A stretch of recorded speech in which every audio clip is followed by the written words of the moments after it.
And welcome to Freed Hardeman, the Smith Kirk Court. And I'm checking time as we've got about 9 minutes. Michael Molnick's along for color, and we welcome the Bethel fans. Dave McCulley doing a ladies game at Bethel right now. We'll have both Freed Hardeman and Bethel fans with us tonight for this men's contest. And what we're going to do is go to our pregame show very quickly. We have some comments from Coach Drew Stutz in the pregame show.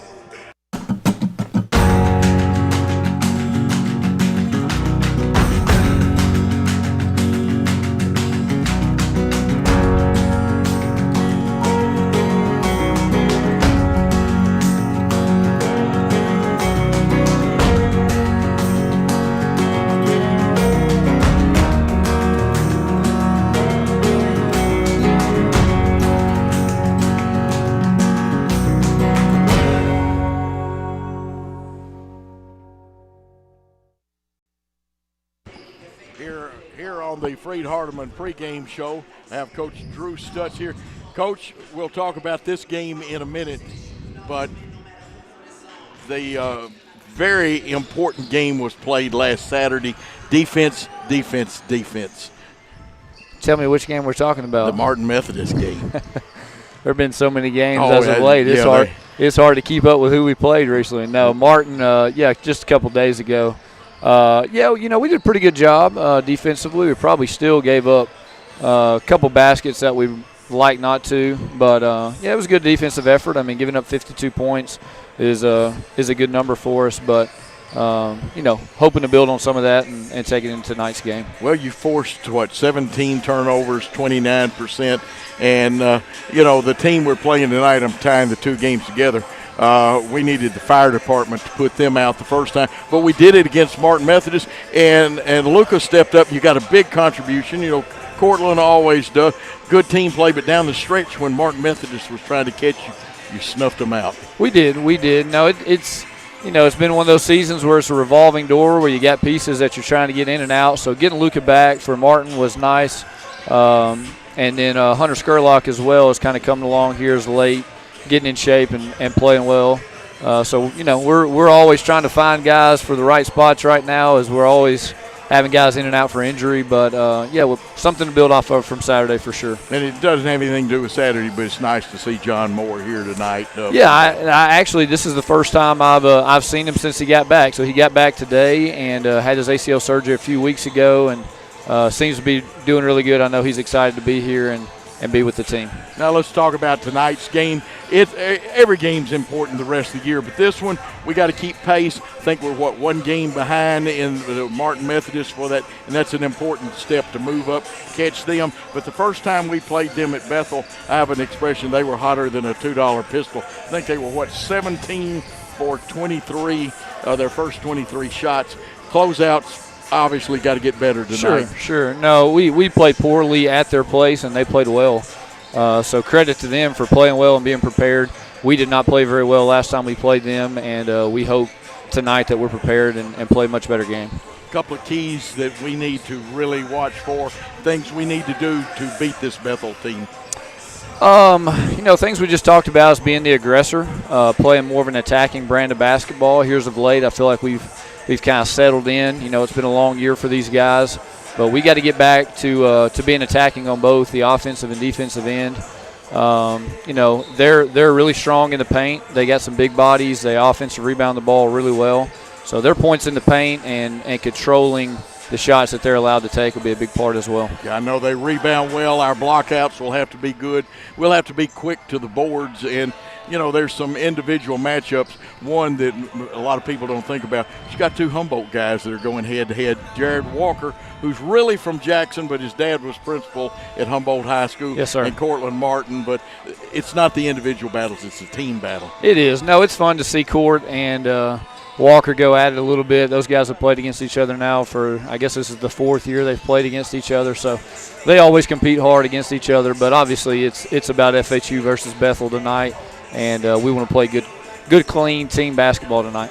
Absolutely. Coach, it's about 13 minutes before we throw it up. Your turn to say anything to the Freed Hardeman fans, and the Bethel fans are watching tonight too. Yeah, should be a good matchup tonight. Both these teams play hard. They compete. Bethel's really well coached by Coach Britt. They do a great job. and just look forward to another opportunity to compete, and hope we play well tonight. We're going to play well. It's going to be a good one. We're going to have 40 minutes of great line basketball. I hope so. Thank you, Coach Thanks so much. Stutz.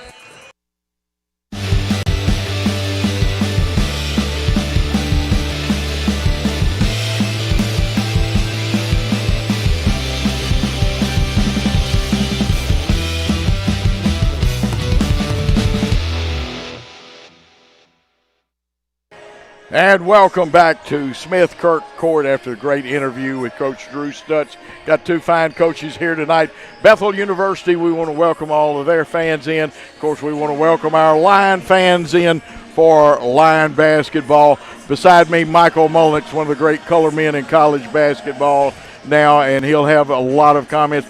Michael, the last time these two teams played, we needed a fire department, maybe Forest Rangers, to put Bethel out 17 of their first 23 shots. That's right. Bethel, they can shoot the lights out if you leave them open. That's exactly what Freed did last game. They wasn't getting out the shooters, and that's going to be a big key factor in this game, getting out the shooters, stopping the driving penetration, and because they'll kick out for the long three, or they can fake out and go up for the basket. They're really a dual threat for this game. Yeah, these teams are not strangers to themselves, each other. I believe that Freed holds a 38-37 advantage in this series. It's been knocked down, drag out ever since Freed became a four-year school, and they've played in several conferences together, including the old Trans-South Conference. That goes a long way back. I don't believe they were in the VSAC together, but that doesn't matter. Tonight we've got to come out, close out hard, stop those threes, but they are very powerful in the lane.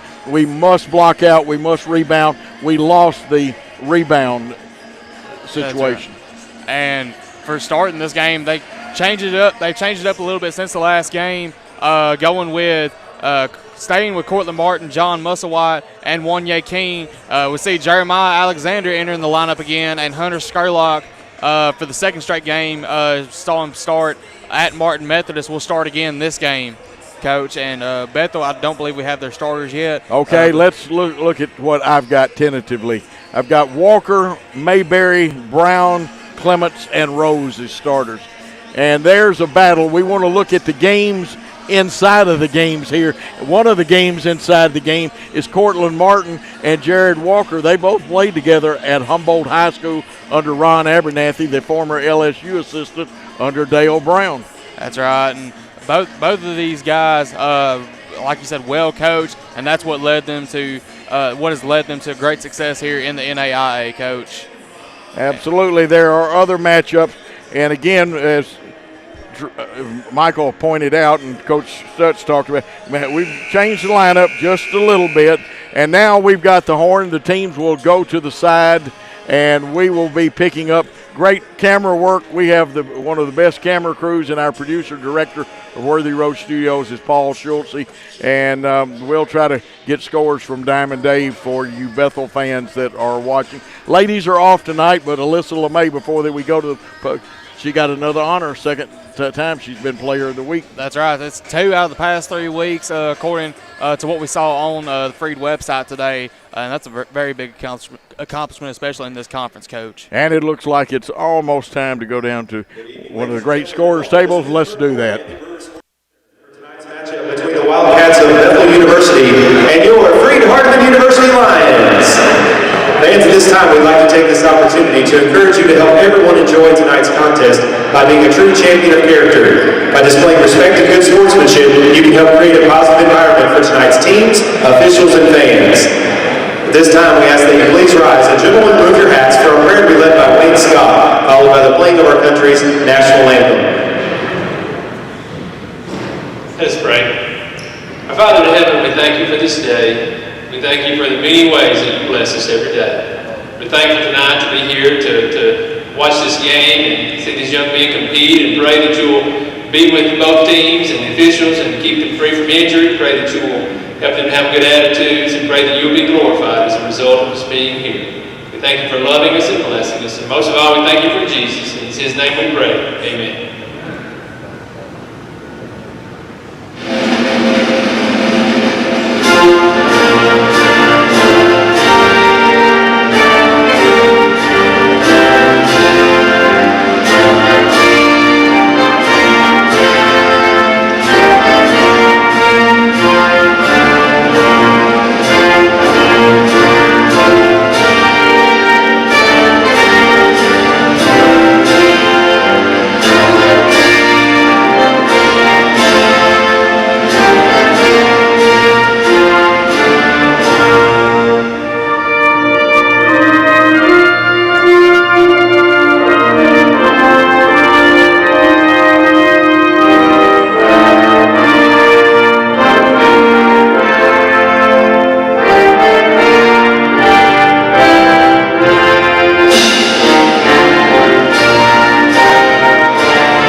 And now introducing to the floor the starting lineup for both teams, beginning with the visitors from Bethel University.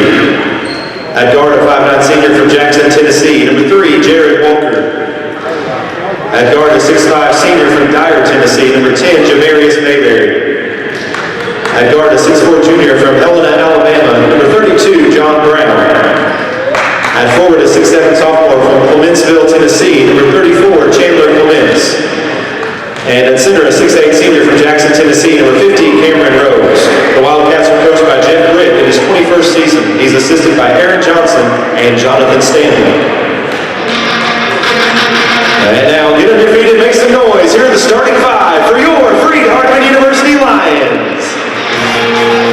At guard, a 5'10" senior from Humboldt, Tennessee, number 0, Cortland Martin. At guard, a 6'1" senior from Fort Payne, Alabama, number 1, Wanye King. At guard, a 6'5" senior from Antioch, Tennessee, number 2, Jeremiah Alexander. At forward, a 6'4" sophomore from Nashville, Tennessee, number 3, Hunter Skurlock. And at guard, a 6'4" senior from New Market, Alabama, number 21, John Musselwhite. The Lions are coached by Drew Stutz in his second season. Back. Drew Stutz in his second season here. I believe he's 30-18 overall.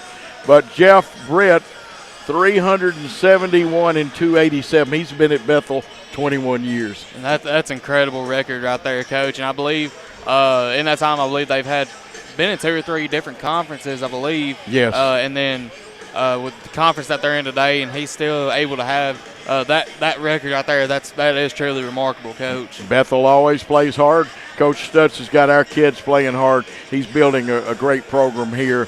And like I said, look for the little battles inside. One of them is the Cortland Martin and Jared Walker. Jared's dad, of course, is a principal in the Madison County system now. He was at Humboldt, is the reason they introduced him from Jackson, Tennessee, because most of his time has been spent in the Jackson system. But we're not into that. We're into basketball here. It looked like Rose goes against Alexander, and Bethel controls the basketball. And they can shoot from outside. The point guard is capable from right there on the spiking line. They go left wing, out to the top of the key, over back on the right wing to Walker. Walker inside. We got a mismatch down there. Powering it up and in is number 10, the senior, Mayberry. And Bethel is taking a 2-0 lead. Quickly to Wanye King on that right wing. And we've got to come out fast start, Michael. That's right, Coach. We saw last game Bethel got out to that fast start and ended up just running away with it, and that'll be a good start right there, Coach. Nice give and go there, or the basket cut if you prefer that term for it, and we're tied at 2. Great team play there by both Martin and it was Jeremiah Alexander. So with it tied at 2, it'll be inbounded on the side. Skurlock pressuring the inbound. Good pressure, but now Walker breaks away, gets it across to Mayberry. Jamarius Mayberry wants to shake and bake, go to the hole, leans out. Well, they call a foul, late call, but they are going to, looks like, get Wanye King. And you heard that from the announcer, first team foul, Wanye's. And that will send Mayberry to the line, where I've got him as a 87% free throw shooter. That's right, Coach. Only missed 3 and now 4 this whole entire season. Yeah, we just talked that one out. No, the announcers had nothing to do with that one. That one a little more line drive, needs a little more arc in it, and you'll hear me coach from time to time on this. Second one, shot it, got it. So it's a 3-2 lead. And here comes Cortland Martin. He and Walker matched up, and he cuts away to Musselwhite. Musselwhite gets it to Cortland Martin. You know Cortland wants to light it up to Musselwhite with a hook pass. His shot drifting off a little bit, and it'll come off by accident off Hunter Skurlock.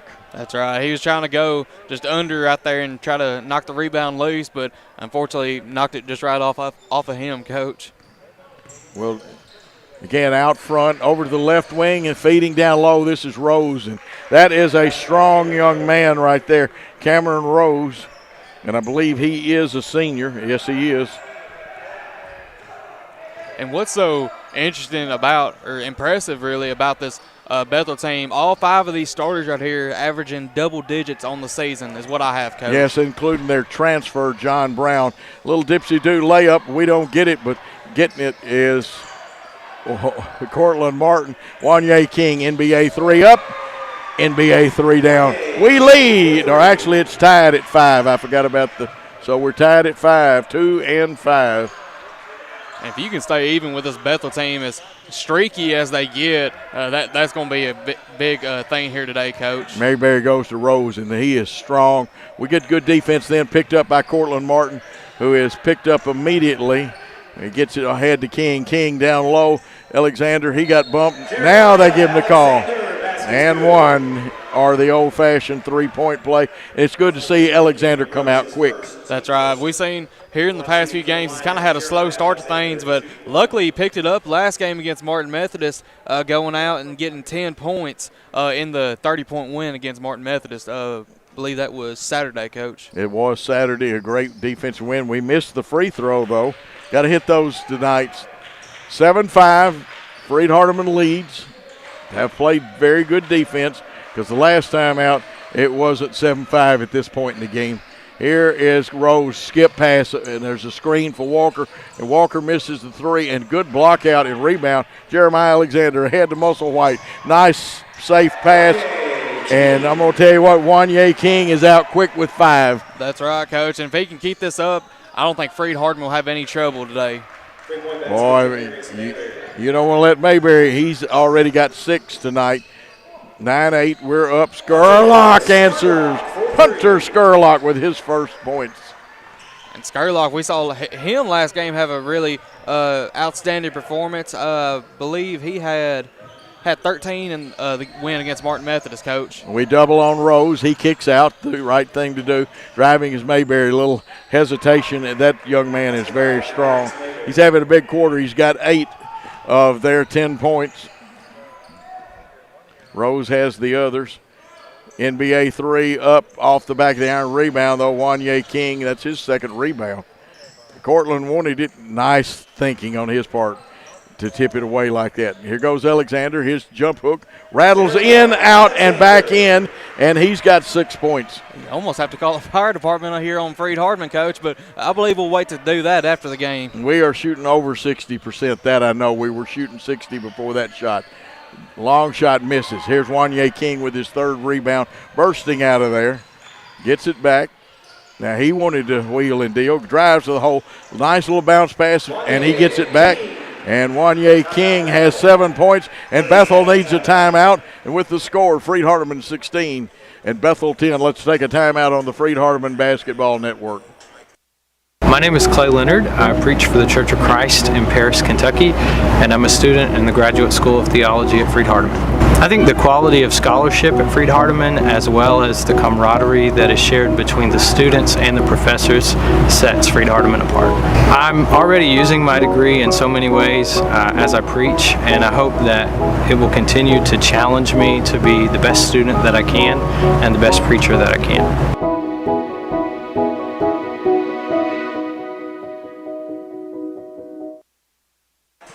Back at Smith Kirk Court, Michael quick start, 60. Actually, we're shooting 70%, 7 for 10 for Freed Hardeman. And they're playing great team ball here today, Coach. And I think we just saw a sub come in here, maybe 2 for Bethel here, but we'll try to get that here in a minute. Well, they've got a large bench, and they overload that left side trying to clear. Because Mayberry is hot right now. We got him. He goes up again. Nice touch by the young man.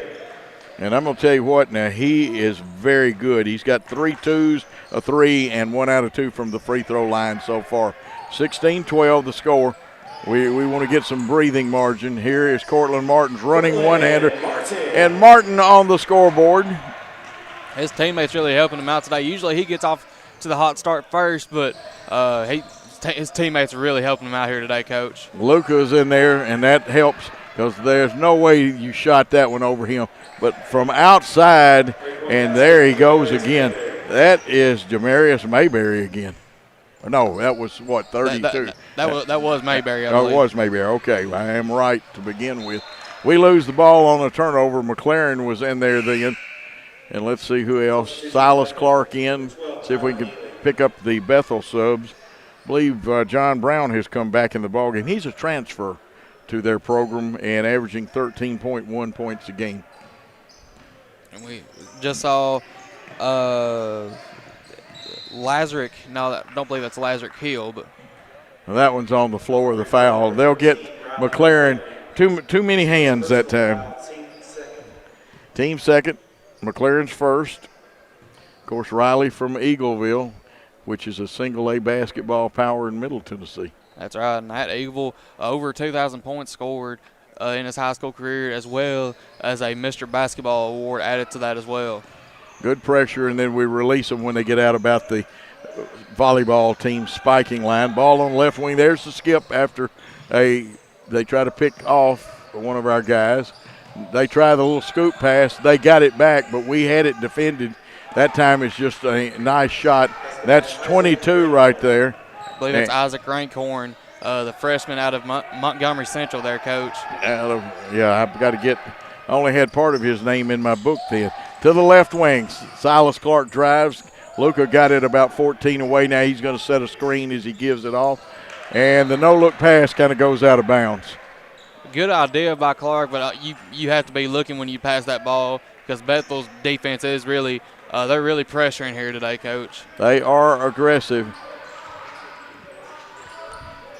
And looks like they still stay man-to-man. There's a good steal. Musselwhite uses his body, lays it over the rim. It's important to watch that body. He blocked them off from having any chance to block his shot. That's right. I believe he looked like he might have tried to have been drawing a foul out there as well. They pass underneath after changing shot. Luca gets a block, and you know the big man was going to get that one. Here's McLaren, and they'll get a foul. The spin move, and fouling him is going to be John Brown. That should be Brown's first, as you hear. Both teams with just 2 team fouls. Remember, men's basketball we play by halves, women by quarters. And I've had more at a place I go in Jackson to eat breakfast sometimes. They have trouble going back and forth with it. They said, well, they're playing quarters and women's, and they get to shoot on the 5th foul. Well, this is men's basketball.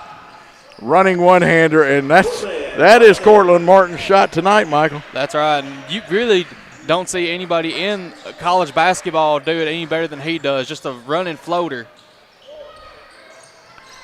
That was 34 Clements, who scores a lot, and I got blocked off then trying to look through our camera. Believe it was Clements, as we saw. Okay, we'll give it to Clements, and we'll get it straightened out. 22-19.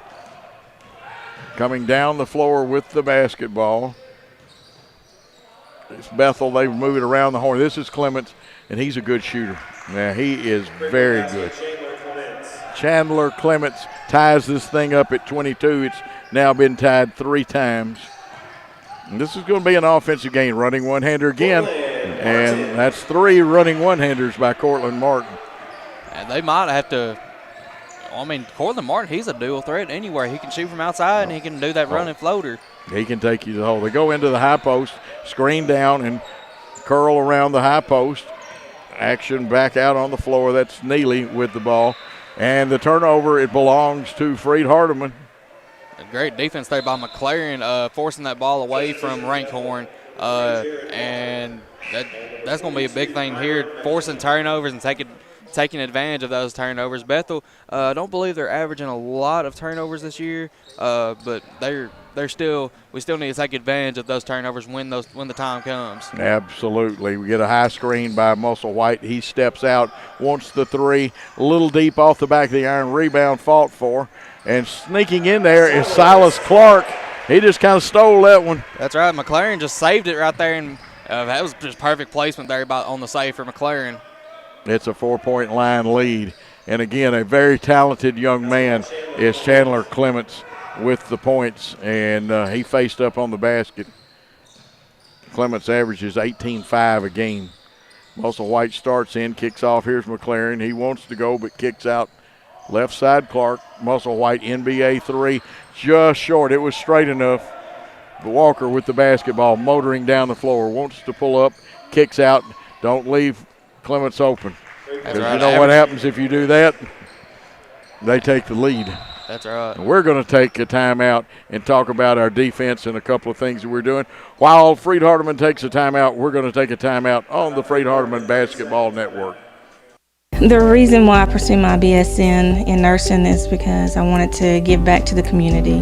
I wanted to take back, I wanted to give care to all the patients that I had taken care of previously in the past.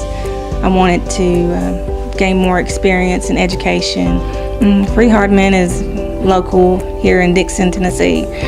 I noticed that they had a 100% pass rate for the past 3 years, and I knew that Freed Hardeman would be a great fit for me.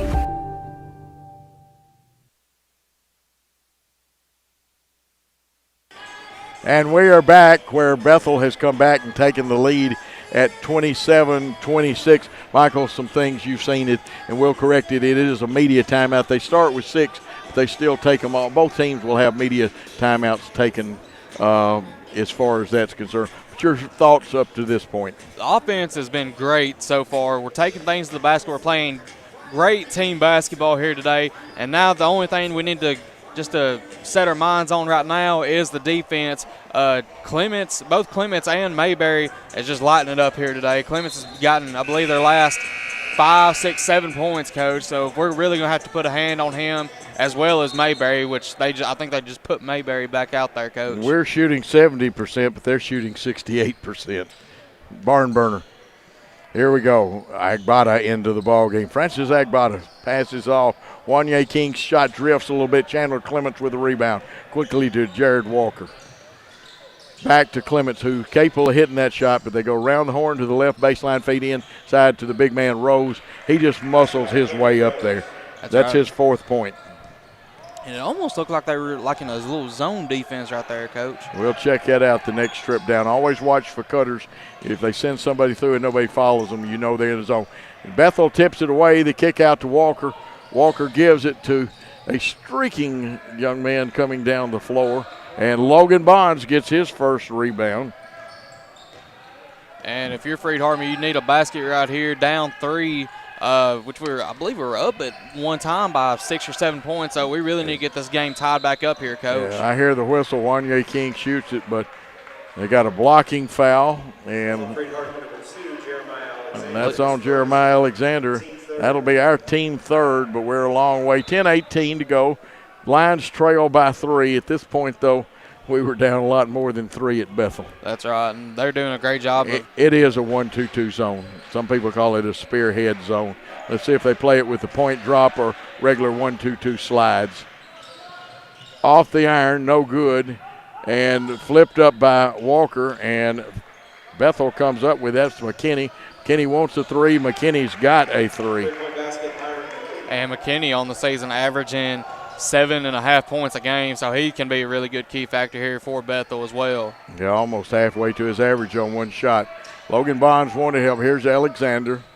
Looks for Wanye King to Agbada. Agbada lobs a little too deep, and we have a turnover. Now, turnovers are starting to hurt us a little bit. That's our 6th turnover. That's right, and I think we only had maybe 2 before like 15 minutes of the game, so we've had 4 here in the last 5 or 6, Coach. Yeah, we can't do that. And let's see if we play it. And there's also one other spearhead zone called a 3-2. Depends on how they shift.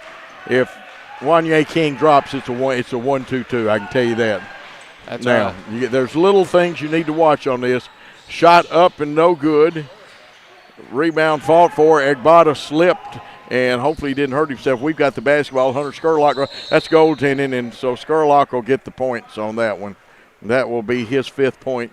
And the cheerleaders pom-pom, sometimes that happens. And 32, John Brown back in, as you heard. And looks like Mayberry will come back in as well. And at this point in time, Jamarius Mayberry has 13 big points. Now, again, they've put some zone busters back in there. McKinney is in there, and he can shoot outside, but he goes to the blocks. They're going to overload, but they go inside. And this is a young man that's very good. He's a sophomore, Chandler Clements. And that he has a really good shot on him, and just for a guy as tall as he is, he really plays some good basketball, Coach. Logan Bonds with his first two. And that was a good drive in there by Bonds. Figured someone would come in and step up, but no one did, forcing him with the shot up or getting the good shot up. Now, we've gone back man-to-man because you saw Wanye King. They cross, some people call that a Taylor entry or Don Meyer would, and some of my terminology comes from him. They drive the baseline pass, kick it back around the horn to Walker. Walker wants to go to the hole. He kicks it out. Nice, crisp movement by Bethel. We've responded well so far. We just joined the Paratrooper Club. They missed the shot. They tip. They get the rebound, they being Bethel, and going up and no good. Finally, after all of that, Jeremiah Alexander had it and got it taken away from him. Fall away jumper by number 32, John Brown, and I have that as his first points and a 6-point lead, Michael. That's right. I don't believe he's taking that many shots today either, Coach. And we got out-rebounded badly then. After we had it, we didn't protect it. The lob to Alexander. His shot rolls over, and he's got 8 now. And Hagbata had that pass perfectly on point, Coach. Very good. There's a push-off they got away with Mayberry. We get the rebound, so it doesn't matter. Sometimes they, no contact, but as long as the officials, and they have been consistent, they're very good. Here's Logan Bonds, left wing. He wants the big three. And he's going to get it. Logan, he's got 5, and he's made it a 1-point game at the 7-10 mark. And that's right. That's all. That really what we need first half is just to stay close with Bethel so that we can do our thing here in the second half and come away with this game, Coach. They go high post. They'll pop out. Let's see. They run the crisscross off the high post and bring it around the horn to Walker on the right wing. Cutter underneath. A lot of movement for Bethel, and now they're standing. We come in double, but we didn't help the helper, and they get a basket. McKinney's got his 5th point. Got to come over and stop that. That's right. And Agbata was looking at it, but wasn't real sure if he needed to step off Clements or if he needed to go over and help. They put us in a bad position. Logan Bonds wanted the 3, brings it out front. Now Wanye King gets it knocked away. I'm going to tell you what, McKinney's got quick hands. That's right. And I Walker. believe he's one of the leading stealers in the Mid-South and NAIA. There is Clement again, and this young man is filling it up. 41-35. There's a timeout on the floor. They'll take a timeout. We'll take a timeout when we come back. More Freed Hardeman basketball. The reason I chose Freed Hardeman was I came for orientation, and I felt welcomed and loved, and I've toured many nursing programs, and this was different. This one was something different to me, and it's been amazing, and I really enjoyed it, and it's something I'll always remember, and this is family to me. I also chose Freed Hardeman because of the 100% pass rate at Dixon. They've had a 100% pass rate for the last 3 years, and that finalized my decision to come to Freed Hardeman.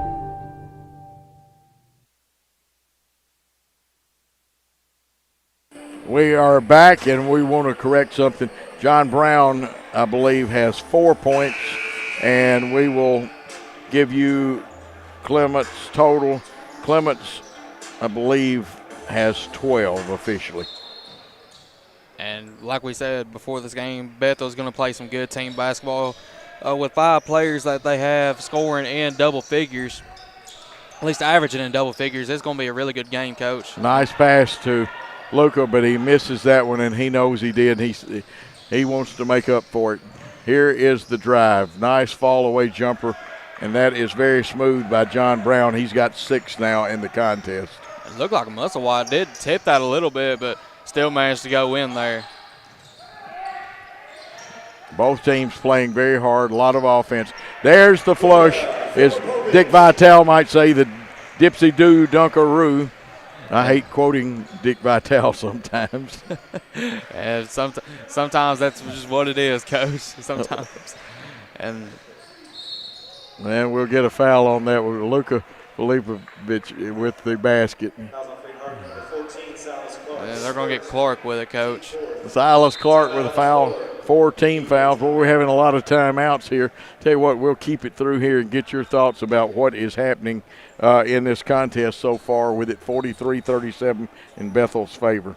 Well, right now, just basically like we've been saying, we need to control the boards on defense, need to play better help defense there, as we've seen. A bunch of their shots inside have come from our help guy not coming over, whoever that may be.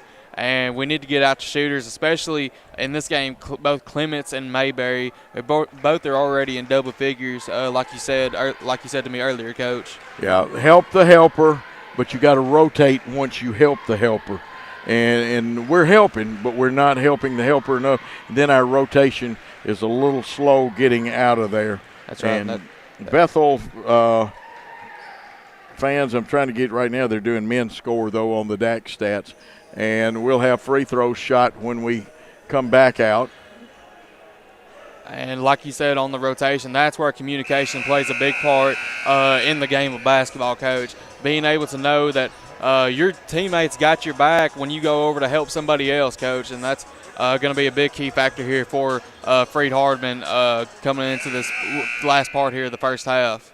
And at the line, a young man that's had a pretty good day so far, be John Brown, the transfer student, shooting 2. First one rolls in, a United States steal shot. Brown's got 7. Let's see what he does on the second one. Shot it, got it. That one a lot smoother. He's got 8 points now in the contest. It's a 45-37 lead. And didn't look like anyone subbed out or in on that timeout. For Bethel, it looked like Tyler Neely. Nice pass. And again, second flush of the night, a dunk. And Luka Filipovic with the dunk. And he's starting to make his presence felt. That's right. And we saw last game against Martin Methodist, he had 18 points. In his return games, had an ankle injury there couple of weeks ago, I believe. So that was a great way to come back there, Coach. Nice perimeter ball movement. Here's the drive. We cut it off. They throw the baseline pass quite well, and that one is up and good. And that's the young man you're familiar with, Tyler Neely, a freshman. That's right. Played at Creekwood. I do remember playing him in high school. Was very, very difficult to guard. Was a really good point guard, Coach. And we missed that one, and they're quick on the attack to step back, and that's a walk. Very good call by the official. And it looks like we don't get any rest on their part from Bethel. Chandler Clements, the sophomore, is back in there. And Clements on the season, the leading scorer for Bethel at 18.5 points a game, Coach. And Muscle White has it now. We've got all 5 men on the perimeter. Luka shoots the 3. The bank shot no good. Clements gets the rebound. He gets it back out now, tries to go inside, and they're probably going to get Luka for being over the back.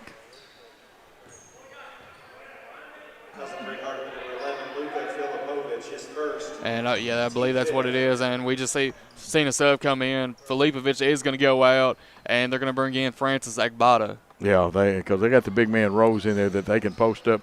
He is a space eater. Nice inbounds play. Fall-away jumper rolls off the rim, and Silas Clark with a rebound.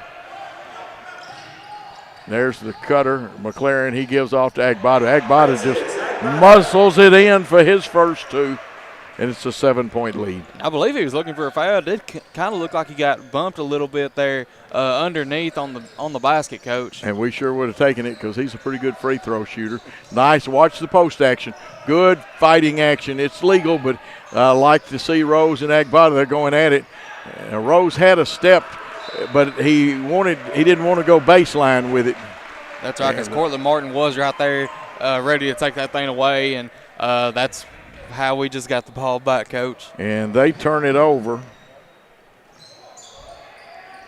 Clements has 13 for them, the young man that came in a minute ago. Here's Cortland Martin. He wanted that one. Now he steps up, shoots the 3, and sometimes I like him just to catch and shoot. That's right, and that's what he's really good at here, Coach. Sometimes he can shoot good off that dribble, but most of the time it's just catch and shoot. Another good matchup, and this time Muscle White, even though Clement slipped by him, won that matchup, forced a reverse layup that came up short. We've got it. Here goes Silas Clark, kick out, nice touch pass. Riley McLaren, 3 up, 3 down. He gets his first. He gets us back to within 4. And sometimes he does shoot better off the dribble, Coach. I remember him in high school at Eagleville, he was really good off of them, just pull back shots and just throwing them up there, and he's sunk a lot of them down, Coach. He feels it. When he feels it, he's very good shooting. Nice defense as far as the perimeter. They kicked back out. They went inside. We did good. There's the big jump stop. They're probably going to get Riley McLaren. A tough call. He had pretty good defense for his second foul. Unfortunately, there was some contact. And that was just a hard play defense there to guard Mayberry. Sometimes you're just going to have your hands, have to put your hands down to kind of like get your balance sometimes, Coach. Yeah. 6 fouls to 2. We fouled 6 times. It's like Mayberry, and he's a very good free throw shooter. Shot it, got it, as the late Bill Haney would say. We've got substitution. Wanye King comes back in, Jeremiah Alexander, and I believe Hunter Skurlock has come in for the Freed Hardeman Lions. 1 shot left for Mayberry. And shot it, got it. He's 87%. That's almost sudden death right there. That's right. I believe we did see him miss one earlier. He missed his first one. Making sure I wasn't dreaming that. I do tend to do that a lot of times. Now we're probably going to have an illegal screen again, and they are going. It's the second time that Jeremiah Alexander has been called for that. That's right. I think he's moving into him is what's happening. And, folks, this young man next to me has the best memory of anybody around here. I have to write things down in a scorebook. He does it without the scorebook. Feeding inside, Skurlock. Good job coming over the top of Clement, knocking it out of bounds. And so you have to match Clement with somebody tall because he can take you inside or he can go outside. That's right. And they got Musselwhite right now. Skurlock did a really good job of guarding him, but you almost have a look-alike over there on the wing with Isaac Rankhorn. This time we let Mayberry get away. They had good position by their postman, but we knock it away and get the loose ball. Musselwhite comes up with it quickly to King. King wants to shake and bake, but he passes it to Alexander. They want to double down. He's going to spin with the jump hook, no good. And the rebound comes down to Rankhorn, I believe. Just a little too much power out there, Coach. And we'll check that out. Nice drive, though, by 32 John Brown. And he's got, I want to say 10. Oh, Musselwhite. And maybe this will help him heat up here as we get closer to halftime, Coach. Yeah, he shot that one from the bell's end. 5 points for John. There's the drive. They kick off. Mayberry's got some nice shake and bake moves. We knock it away. Here goes Cortland Martin. He and his buddy Walker, the running one-hander, a little flat. He had the rebound. Skurlock helps him out. Skurlock tries a left-handed shot, tries another shot. We get the rebound. There's got to be a foul somewhere in there. Yeah, Freed fans were definitely wanting it out there, and maybe helped out the decision there a little bit by the referee. But there was a couple of fouls down there, Coach, I believe. Only the third team foul. The first foul on Walker. And I believe they're saying it was on the floor. I believe they finally corrected that. That's definitely. I thought maybe Skurlock might have been going to the line. Now, Jeremiah's first shot a little short. He's 0 for 2 now from the free throw line. Jeremiah shooting 58% from the free throw line. Second one, it had a nice spin, rolled out. Probably going to get Musselwhite, and that'll be the 7th team foul and a 1-and-1. And I believe I am correct. They did get John Musselwhite, his first. And another big thing we're going to have to watch out for today is this team's got to stay out of foul trouble. If we want to have a chance of winning this game, we need to have everyone we can out on that floor helping, Coach. Absolutely. Isaac Rankhorn gets his first one, and looks like substitutions coming in. That's McKinney, Myron McKinney, the senior. That's right, and we just saw Tyler Neely come in for Jared Walker as well, Coach. Here's Rankhorn. He eyes it, tries it, leaves it a little short. Musselwhite with the rebound. And now we got to make, with 39 seconds, shot clock at 26, some hay while the sun shines. We want to get close. NBA 3 up off the iron. Bethel will have the rebound. Shot clock still in play, about a second differential. And it looks like they're going to have Martin up there guarding Neely. And that's a good matchup. But here comes Clement. Well, good defense that we switched on it. Steele, Alexander. We've got 12 seconds. Shot clock off. Cortland Martin with it. Has yet to hit a three tonight. Looking. Skurlock head fake. Gives off Wanye King's rainbow shot. Up and in. And that ends the first half of play. Bethel 53. Freed Hardeman 50. Stay tuned for the exciting second half and halftime. We'll be back on the Freed Hardeman Network, brought to you by Worthy Road Studios. The reason I chose Freed Hardeman is because I'm a mother of two, and I live here locally here in Dixon, and 2 years ago I decided that I wanted to be a nurse. So Freed Hardeman had just opened up, and I was ready for the opportunity and jumped on it, and I knew I needed to stay home, still be a mom, and yet I wanted to pursue my dream as being a nurse.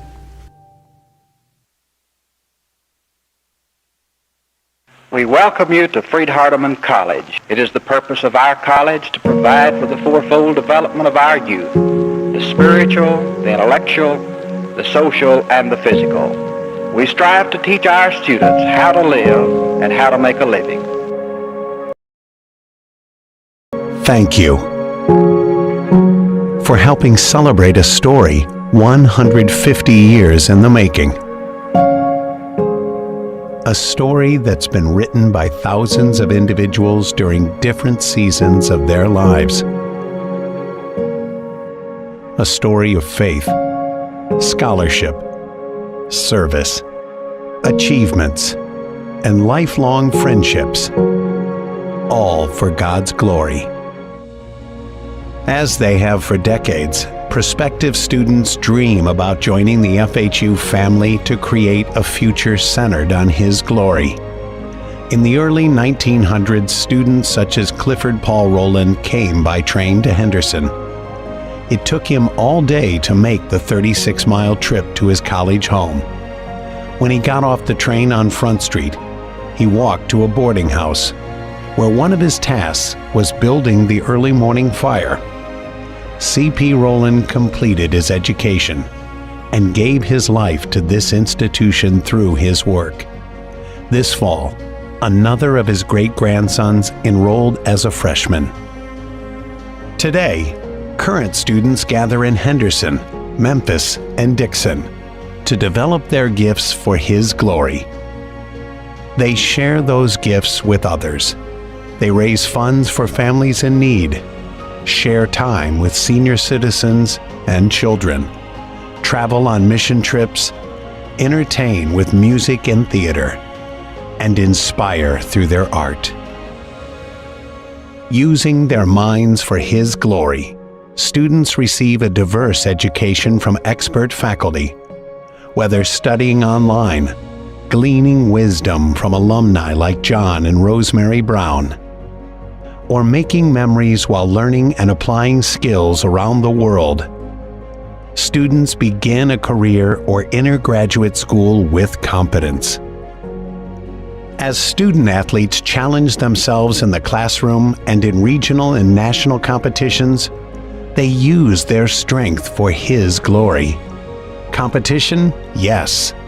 Victories? Always the goal. Championships? They've won their share. Above all, their examples of character, dedication, and service reflect His glory. Influencing students' families, careers, lives, and eternity, Freed Hardeman faculty and staff have a rich history of using their mission for His glory.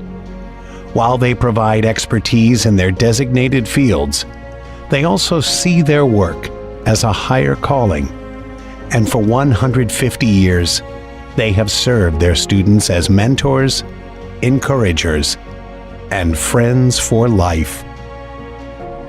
Entrepreneurs, educators, medical professionals, ministers, social workers, dreamers, and creators.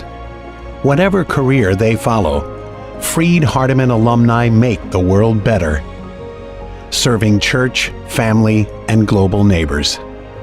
The support, selflessness, and love that Freed Hardeman Friends share for life has been treasured since the school's beginning. Their service is for His glory. Regardless of other roles you have played in the FHU family, tonight you are using your legacy to reflect His glory. Because of your generosity, students become part of the Freed Hardeman family. Buildings are restored, new programs are established, and lives are impacted for eternity. Thank you. Thank you for being part of this 150-year story. Thank you for reflecting His glory. To give Him glory and honor, praise now and evermore. May His peace and benedictions rest upon you richly. Freed Hardeman University, for His glory.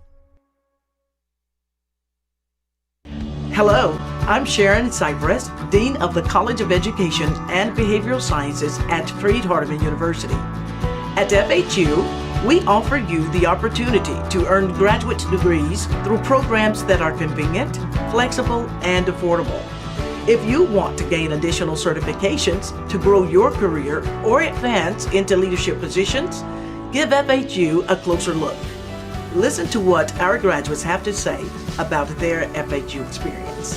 The reason I chose Freed Hardeman is because I wanted a program that was going to be very hands-on and a program that I felt was going to give me the content knowledge that I needed to actually become an administrator once I was completed with the program. 23 years ago, I got my master's at Freed Hardeman University, and the programs, those schools where I have worked, have specifically been impressed with how strong the Freed Hardeman program is, and that has helped me in getting several different positions through the years. And so when it got time to come back and get my doctorate, there was really no other choice.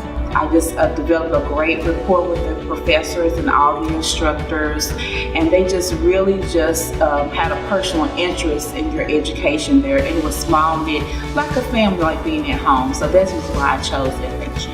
What sets Freed Hardeman's program apart and the Masters of Arts in Teaching is that we have professors who are available on a one-on-one basis at any time. It is an online program, so it gives the flexibility for people like me who is currently teaching in the classroom to continue teaching while also pursuing my education.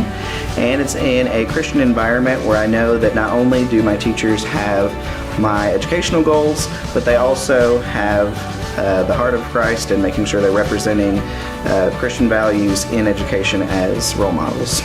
Learn more about FHU's regionally and nationally accredited programs by visiting our website.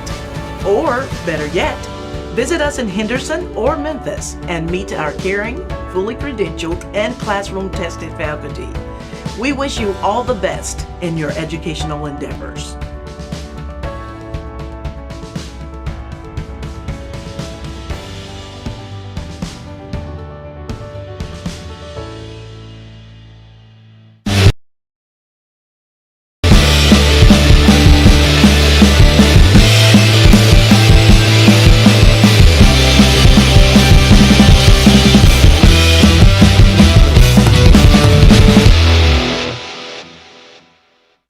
Welcome back to halftime at Smith Kirk Court.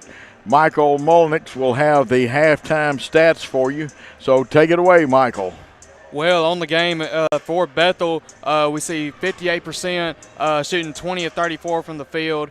From free throw range, or from the free throw line, 6 of 8, 75%, and from 3-point range, 7 of 11, 63%, 13 rebounds, 6 turnovers for them. For Freed Hardeman, 22 of 36 from the field for 61%, 6 of 15 for 40% for Freed Hardeman, and 0 of 3 at the free throw line. Luckily, though, we're winning the rebounding battle 17-13, but we're losing the turnover battle, as you see, 9-6.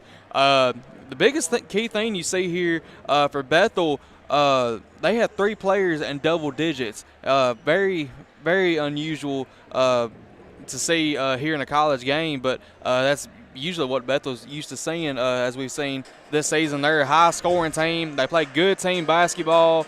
For Freed-Hardman, the leading scorer right now is Wanye King with 10. Jeremiah Alexander's right behind him at 8. Cortland's got 6. And then we have Hunter Skerlock and John Musselwhite with 5.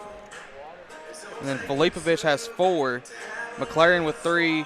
Clark with 2, Agbada with 2, and Logan Bonds with 5, and Cortland Martin we see with 6 rounds up the scoring for Freed-Hardman, Coach. Yeah, so I saw 2 things on the stats. One was Jared Walker has not scored, which we have mentioned. Second one, they have 1 more 3 than we do, and guess what the difference in the score is? It's 3 points, Coach. 1 3-pointer. And some interesting thing for women's basketball, and I know the Freed-Hardman women are interested in this. I have been given a score. I will double-check it, that Lindsey Wilson did beat Bethel by 2 points. Now, I haven't been given the exact score, and we're going to look for it on the DAC stats. But that is a big thing to think about. We should have captured Coach McCutcheon and got him up there. And we got ladies softball tomorrow. That's Ray right. Pack on the call.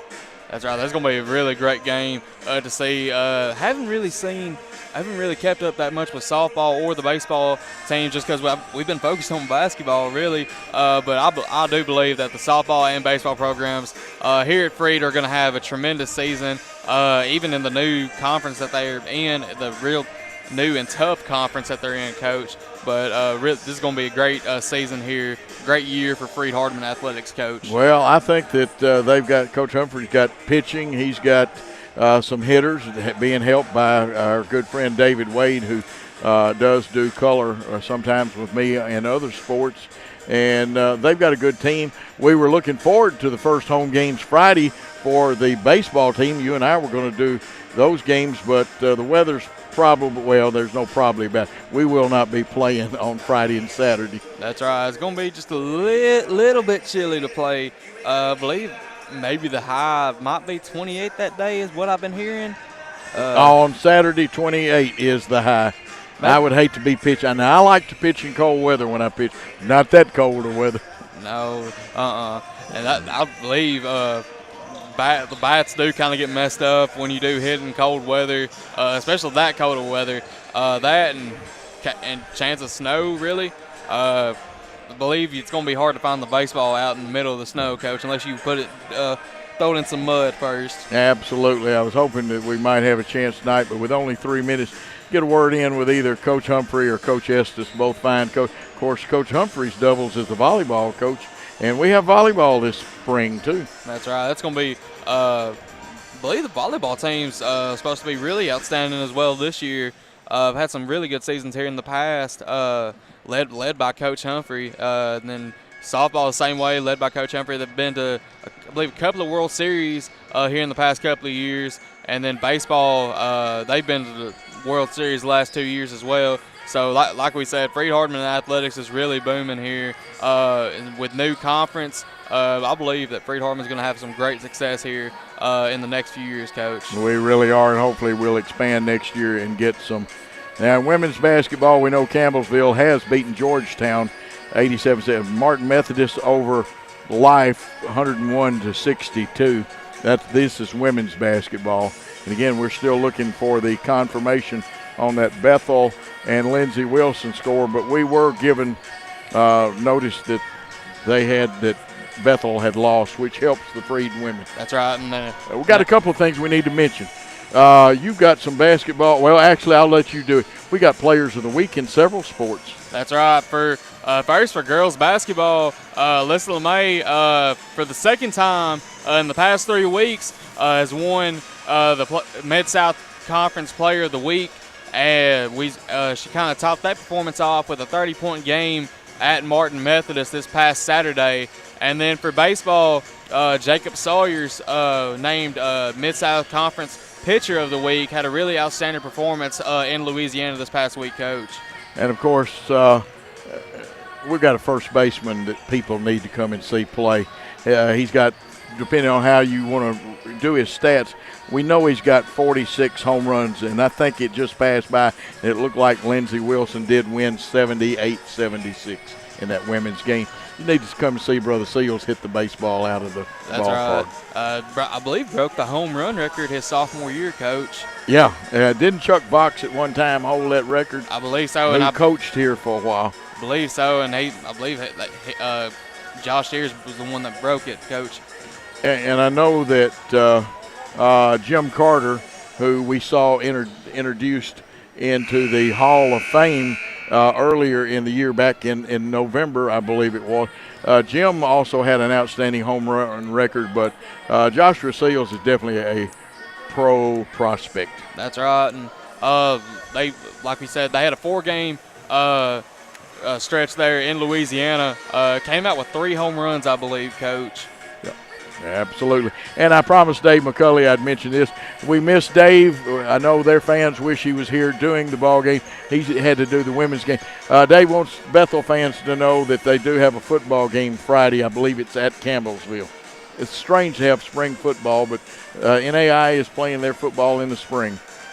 That's very, especially with the NCAA having their season that just wrap up in January. It's kind of hard. It's kind of interesting to see how football is going to play off in the spring with just a full regular season, Coach. It is absolutely that. Muscle White inbound for the Lions. We trail by 3. We'll pick up the luminaries on the floor, or the players. Cortland Martin, Alexander. Man, that was serious, flushing the basketball for his 10th point. Hopefully someone got that on a poster, because someone might be hanging that up on their wall here sometime soon, Coach. Is that one of those things where, can you say posterize? I believe so. Good ball movement by Bethel as they move it. Wide open shot from, we didn't close out quick enough, but they miss it. They fight for the rebound. Clement, reverse layup, no good. And one of the smallest guys on the floor, Cortland Martin, comes out of there with it to Muscle White. Muscle White back to Wanye King, right wing. 3 up, 3 down, 13 points for King. And we are now ahead.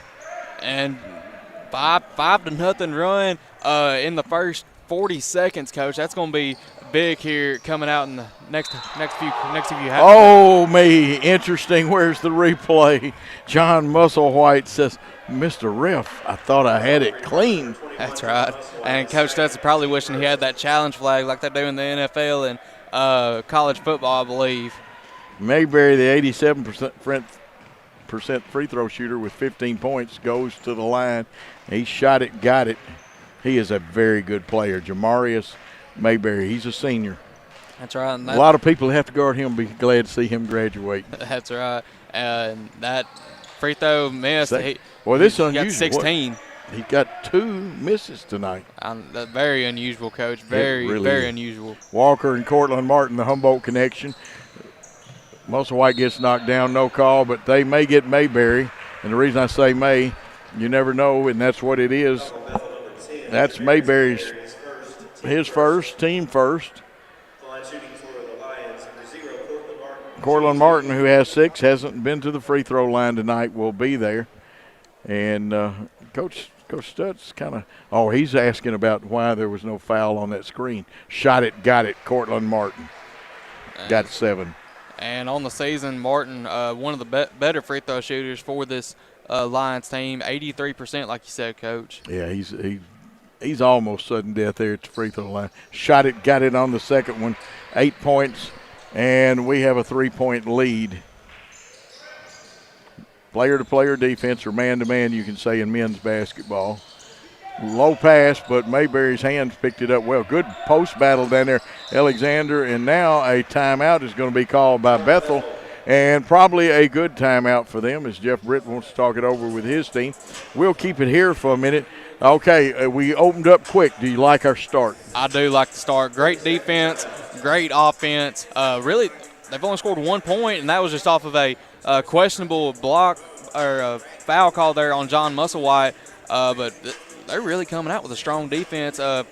forcing the timeout call there. Wanye King was applying great pressure against Mayberry. They can keep this up. They'll have no trouble coming out with a win here today, Coach. Absolutely right. And don't forget, exciting Lady Lions softball tomorrow. Look forward to that, even though Ray Pack is calling the game. Ray does a fantastic job. You want to hear Ray. I think I'm going to come down and watch the game. I believe I'll be there as well. Yeah, you will be working tomorrow. This is a working man beside me. Bethel basketball, Jared Walker out front. And for those of you listening in the Jackson area, his dad is James Walker. His granddad, the great James Walker Sr., who is a great tennis player. NBA 3 by Walker, no good. Rebound, Clement kicks it back out front to Walker. Walker tries a touch pass. Musselwhite with a steal. Cortland Martin flips it up. Can he get it? Little too high, I believe, right there. Yeah, the timing was a little off the high pass. We strip it again. Here's Skurlock. And Musselwhite wanted it, and now I think there's a touch foul right there. Game looked like it's kind of getting there out of control. 2 turnovers there within the span of 10 seconds right there, Coach. Absolutely. It was a little ragged. That's on Mayberry, his second. We go 1-4 low, and we can slide them up or you can cross. There's a lot of things you can do out of that. Wanye King has it. He's going to the hole. He's got it. If it did not roll right, the English took it off the backboard. Just unlucky out there, Coach. Got a good move to get through there, a little hesitation. In low to Clement, his shot. I like the way that young man plays, even though I'm calling our game. He's got 15. He goes inside, he goes outside. The bad news is I believe he's just a sophomore. I believe so. Out of Monroe County High School in Tennessee, Coach. Yeah, Monroe County, we're both familiar. Cortland Martin now is ready. He has hit a 3. He's got 11 on the night. We've got a 60-56 lead. Rose, I thought he was going to load up and shoot it for a minute. I believe so, and he hadn't shot that many threes this year, I don't think. Now, they're probably going to get Musselwhite coming over the back a little bit. Clement did a good job with the positioning. I've got Musselwhite with 3. Now, that becomes an item. That is right, Coach. Like we said, foul trouble is going to be a key factor here in this game. You don't need – if you want to put a player in and he's in foul trouble, that really takes away from this game, Coach. Now we steal it. Good hands. And Wanye King gets fouled, and that's 32. John Brown should be his second foul. John Brown, I probably failed to mention earlier, he's just a junior. We'll see him again. He's another one of Bethel's fine players to transfer. Coach Britt asking, he said, can we discuss this? And the referee says, no, it's not the Supreme Court. Here's the pass to Musselwhite and in. And Freed Hardeman off to a great start here. 12-3 run here, Coach, within the first 3 minutes. Nice cut, touch pass. It was right on target. Musselwhite's got 7. Bethel feeds in low. Clement trying to make position, falls away, leaves his shot a little short. Cortland Martin hustle, and we're going to have a foul, and that's going to be on Walker, his second, team's 4th, and the foul's mounting up on them. And like I said, that was one of those little inside battles, the 2 young men that played together at Humboldt. They were well coached there. That's right. And we see out of Martin's missed shots today, a lot of them coming from the pressure off of his former teammate. I believe that's the first, I call them running one-handers that Cortland has missed. He hasn't missed many, I know that, Coach. John Brown he wanted to go, he used that bar to get free. Mayberry's pass knocked away by Alexander. Cutting, that was a good cut, but they go back outside with it. Mayberry, another fine player, and he's going to get bumped this time. Looks like they're going to get Wanye King. And they do his second and team 3rd. And we're going to have, wholesale substitute? I'll let you pick them up. I believe it's going to be Silas Clark, Riley McLaren, and Filipovic coming in for Alexander, King, and Skurlock. Now, we need to get Filipovic. It's fine to pressure where he is. We got to get him off of that quick guy. Filipovic partially blocks that shot, and I think they'll give him a full block. Riley McLaren gets it. Bethel retreats. We'll set our offense up and go back to Cortland Martin. Popcorn machine, 3-pointer up, off the back of the iron. And Luca's lucky he didn't get caught then for over the back. And here's Luca, about a 10-footer. He's going to pass it. Now he says, I'm going to the hole. And spins, and I think he touched out of bounds. Jared Walker, a little bit shorter than a lot bit shorter than Filipovic is, but he's able to get his hand down there a whole lot quicker to force that ball out. Well, it was something John Wooden did. He used to measure the time it took to bounce back to Alcindor and Walton's hands when they put it on the floor, and they worked on it. We got a foul away from the ball. And they get Silas Clark, and that was way away from the basketball. His second, our team fourth. And triggering the inbounds will be John Brown, the junior, for Bethel. They go to Clement, the sophomore. Musselwhite, pretty good defense. And yes, a good call by the ref and good defense for Freed Hardeman. That's right. John Musselwhite not giving him any room to dribble, forcing that dribble right there off of his foot. Yeah, we helped, and that time, you go back and watch this later. This will be on YouTube. You can see us help the helpers and cover all the holes up. That's right. Left wing, but we're going to bring it to Musselwhite, who wants Cortland Martin. There's Luca. He wants to wheel and deal. 1 pound and nice pass. That's a great look there. Filipovic with the assist. Great look. And Riley McLaren with his 5th point. I like that. 64-56, and we're going to get a foul, and let's see, is that on Riley? If it is. No, they got it on No, I got Luca. Just his second. Just his second. That's good because that would have been Riley's 3rd. And Musselwhite's going to take the muscle man, Rose, and Luca puts a lot of pressure on you when you got to throw in with his.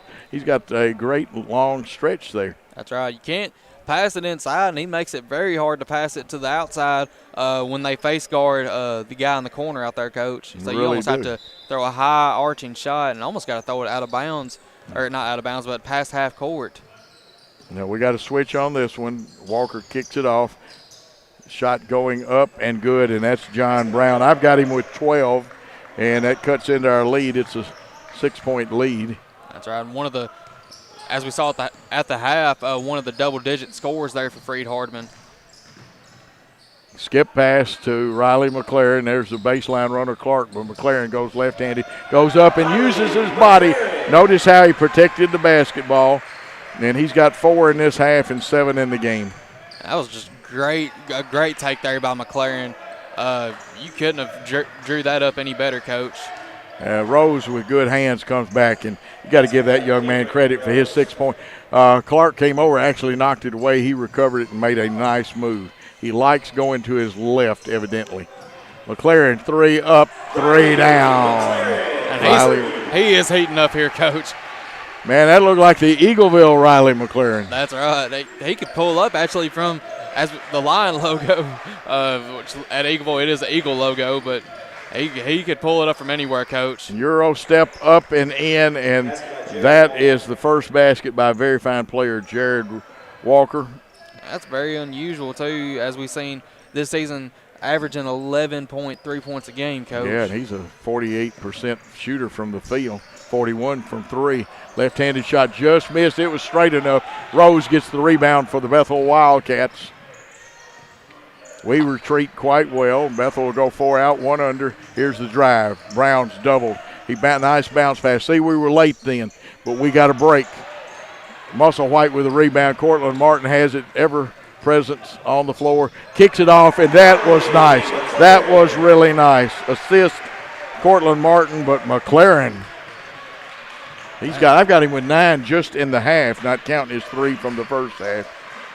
Rose with position, faces up, kicks baseline, back around the horn. Walker to the baseline to John Brown. His shot bounces out. Musselwhite, excellent rebound position. They were going to lob to Luca, and now the timing's a little off of it. And do they get a hold? Yes, they do. They'll get Luca with a technical foul now, which also counts as a personal foul. Bethel number 42, Myron McKinney, his first, team 5th. And the referees do a little preventive officiating and do a little talking. Any of y'all that are out there listening as an old head coach, and I have officiated some, you got to watch. You want to talk to the officials, respect them, and you can question up to a point.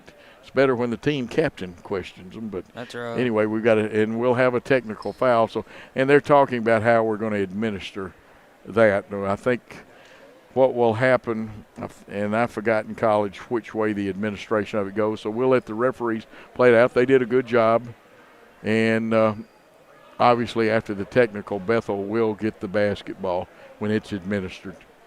Cool heads win hot ball games. That's right. And they might be saying that it could be a double technical.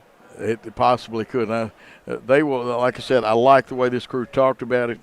The lead official has come over, and he's giving the table all the options of what people have got. And, again, Luca will have a technical that counts as his third foul. That is the proper way. So we'll shoot. I believe we shoot on our end first, or are they? And I believe they called it offset. It's not a shooting foul on our end. And if they offset them, I thought he gave the T sign because Luca got a foul. Maybe they reduced it and just called it a regular foul. I believe so. And doesn't look like Matt Barker down there was able to get anything from that.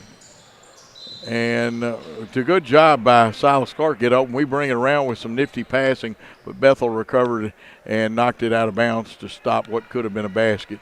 And, again, we love our 1-4 setup. Agbata on the side where you can lob, and that time we go out of bounds, and Silas wouldn't have been eligible to have caught it. Musselwhite at the 15-second mark on the shot clock misses. They get the rebound. That was McKinney with it. McKinney gets it off. Walker goes quick. McKinney's three up and down.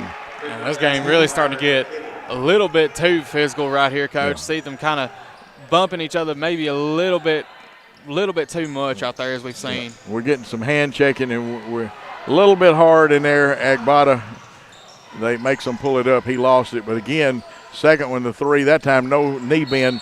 Bethel fans, there's got to be a foul right there. They'll get you every time. I know the young man doesn't think so, but this is Isaac Rankhorn, and this is a good media timeout. We're going to take a timeout and everybody regain composure and come back to Freed Hardeman on the Worthy Road Studios Network. My name is Clay Leonard. I preach for the Church of Christ in Paris, Kentucky, and I'm a student in the Graduate School of Theology at Freed Hardeman. I think the quality of scholarship at Freed Hardeman, as well as the camaraderie that is shared between the students and the professors, sets Freed Hardeman apart. I'm already using my degree in so many ways as I preach, and I hope that it will continue to challenge me to be the best student that I can and the best preacher that I can.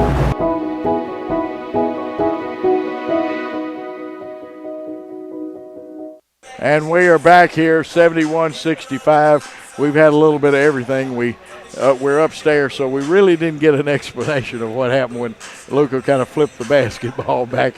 And Luca evidently did a great job of pleading his case because it just turned into looks like a regular personal foul.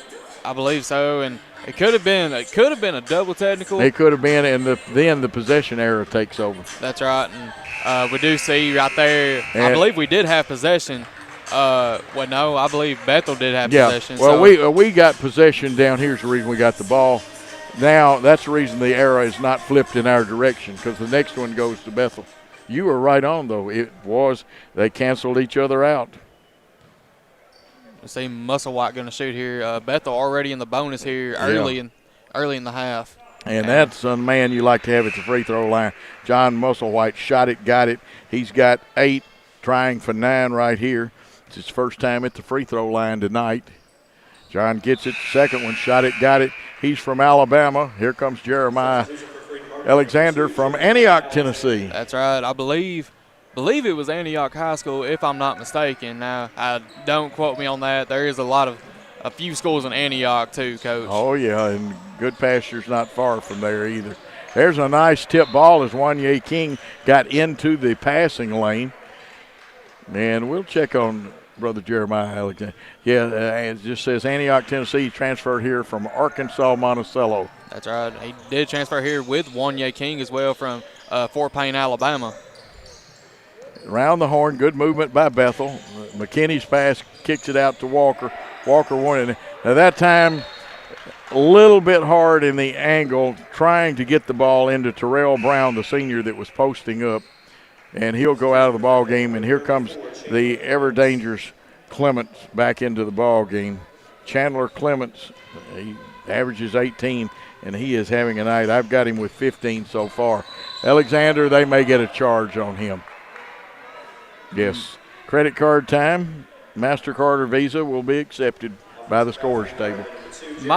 What really a great take, but a little bit too aggressive right there, Coach. Yeah. For might have been one you wanted to pull up and just shoot it. Walker on the right wing, he gets it out, and they kick it. Now, miscommunication.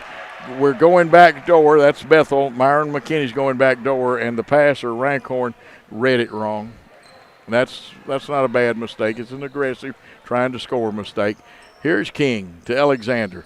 Nice cutting. Agbata comes out the hill, giving a nice screen to Wanye King, who wanted to go. We screen down, pop out, and is that Logan Bond? Oh, he wanted to load that three, didn't he? That's right, and he's able to do it too. Had a couple of games here this season where he's had some breakout performances, scoring double figures, I believe. 5 on the shot clock, and they bail us out with a foul, a holding foul with the wrist. And that is on Walker, his third foul, Jared Walker. Will be shooting the bonus, and Jeremiah Alexander, unfortunately, his free throw percentage is only 58.3, I believe. That's right. And seeing for Bethel here is just subbed in Tyler Neely for Walker. Hopefully keeps Walker out of foul trouble, I believe is the thinking on his part. We miss Hunter Skurlock hustling. Can he save it? Yes, he did. A little tip pass around the horn and too much juice, and Logan Bonds couldn't get to that one. So turnover, Freed Hardeman, and unfortunately that's our 14th turnover. That was a great hustle play there by Skurlock. We have to capitalize on those opportunities, Coach, because against Bethel you're not going to get many of them. Nice back doors, but we're going a little bit too aggressive defense. And that's Wanye King's third foul. They'll shoot the one, and if they hit the bonus, going to the line is Isaac Rankhorn. He's 1 for 2 from the line tonight. He has 3 points in the ball game. Shot it, rolls around. Skurlock skies for the rebound. He's going to take it down the floor himself. Now he's looking for a guard to King. King's 3. Up and down. 3 up, 3 down. 6.5. 16 for the game. And just like that, the score, Freed Hardeman up by double digits, Coach. It is. There's good help by Agbata, but we didn't pick the cutter up, but they make a pass behind the cutter, and now there's a foul. And I'm not sure you accomplish anything with that foul. Neely's just his first 9 team fouls. The next one we shoot the double bonus. That's right. And we see Mayberry coming in there for Rankhorn. Freshman's made a few mistakes here, kind of been costly to the Wildcats. So maybe get him out, calm him down a little bit, and I wouldn't be surprised if they put him in here in the next few minutes. Yeah, Alexander is 0 for 4 from the free throw line now, leaning in a little bit on his shot. Here's the drive. John Brown, and I'm going to tell you what, that young man is good. He has 14 now. And Freed Hardeman doing a good job getting it down half court, or to the other side of the court. Nice drive, but we kind of mishandled a little bit. Alexander rebound. He's going to get fouled, and it won't stay down. It won't stay down for him. He'll get 2, but like I said, he's coming to the line 0 for 4. Luckily, he gets 2 shots right here, so maybe he can redeem himself here, Coach. Now we're getting a little preventative officiating here. Two fouls on the senior Myron McKinney. The senior, there we go. That's the Jeremiah Alexander we love at the free throw line because, he went through a streak after he got to start shooting free throws. He didn't shoot many early in the year. That's right, and just coming into this game, he's only shot 24, Coach. Yeah, that's not – there, 2 for 2 now. We'll forget about those other 4. Yeah, the other 4 don't count now, Coach. Yeah, 78-67. Ball on the wing to John Brown. They switched. Alexander's got Brown. Good matchup here and they go back inside. Coming across, Logan Bonds goes behind his back and looks like he's going to get fouled, and that's going to be, I've got 32, John Brown with his 3rd foul. I believe Scores Table's got him with his 4th, I believe. They do. Well, I missed one somewhere. And that is good. Excellent eyes. That's the reason I love this young man. We're going to give you the best in it. Jeff Britt kind of questioning and in a nice way. Jeff usually very nice about things. Shot it, got it. That's Logan Bonds for his first free throw, and I've got him with 6 points. Yeah, three-pointer and then the drive-in early in the game, Coach. He got the second one, and it looks like Cortland Martin ready to check in for Logan Bonds. You wonder how many of these seniors for both teams will come back. They're given that option for next year. That's right. I'm not certain. I've heard Martin might come back. I've heard Musselwhite might come back, but like we said, that's not 100%, Coach. And they're trying to spin off. Oh, they're going to get Hunter Skurlock on that one. And, you know, if you're Hunter, you got to feel like, well, did I really do that? Oh, Mr. Ref, can you give me a break? He didn't beg or anything. And going to the line is Mayberry. His last time there, he missed one. This time it's going to go down. He'll get the bonus. He's had an interesting night. The first half, he was 3 for 4. In this half, he's 2 for 3. And let's see if he can make it 3 for 4 in this half from the free throw line. He does. And the whistle blows, and looks like we're going to have a full timeout with the Lions leading 80-69. Let's take a full timeout on the Freed Hardeman Basketball Network. The reason why I pursued my BSN in nursing is because I wanted to give back to the community. I wanted to take back, I wanted to give care to all the patients that I had taken care of previously in the past. I wanted to gain more experience in education. Freed Hardeman is local here in Dixon, Tennessee. I noticed that they had a 100% pass rate for the past 3 years, and I knew that Freed Hardeman would be a great fit for me.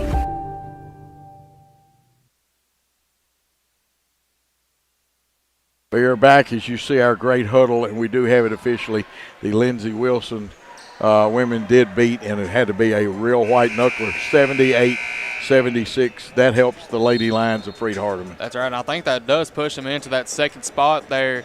Like we were told earlier by our sports information director Taylor Hodges, they're doing it by divisions this year. It's going to be in our division. It's the 4 Tennessee teams, Life University, and then Lindsey Wilson. Lindsey Wilson, and so that helps a whole lot, and may push our ladies into that bye right there. We just got to hold serve if that's what happens. That's right. Top 4 teams go to Bowling Green, Coach.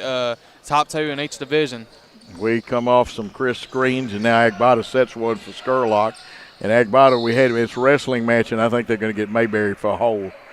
Post action has been pretty good tonight, and if you fans aren't watching it, you should. That's going to be his third, Coach. And that is his third. Putting Agbata at the line. And Agbata's a very good shooter for a big man. A lot of big men don't shoot free throws well. He's only missed 3 this entire season. It's only taken 13 shots.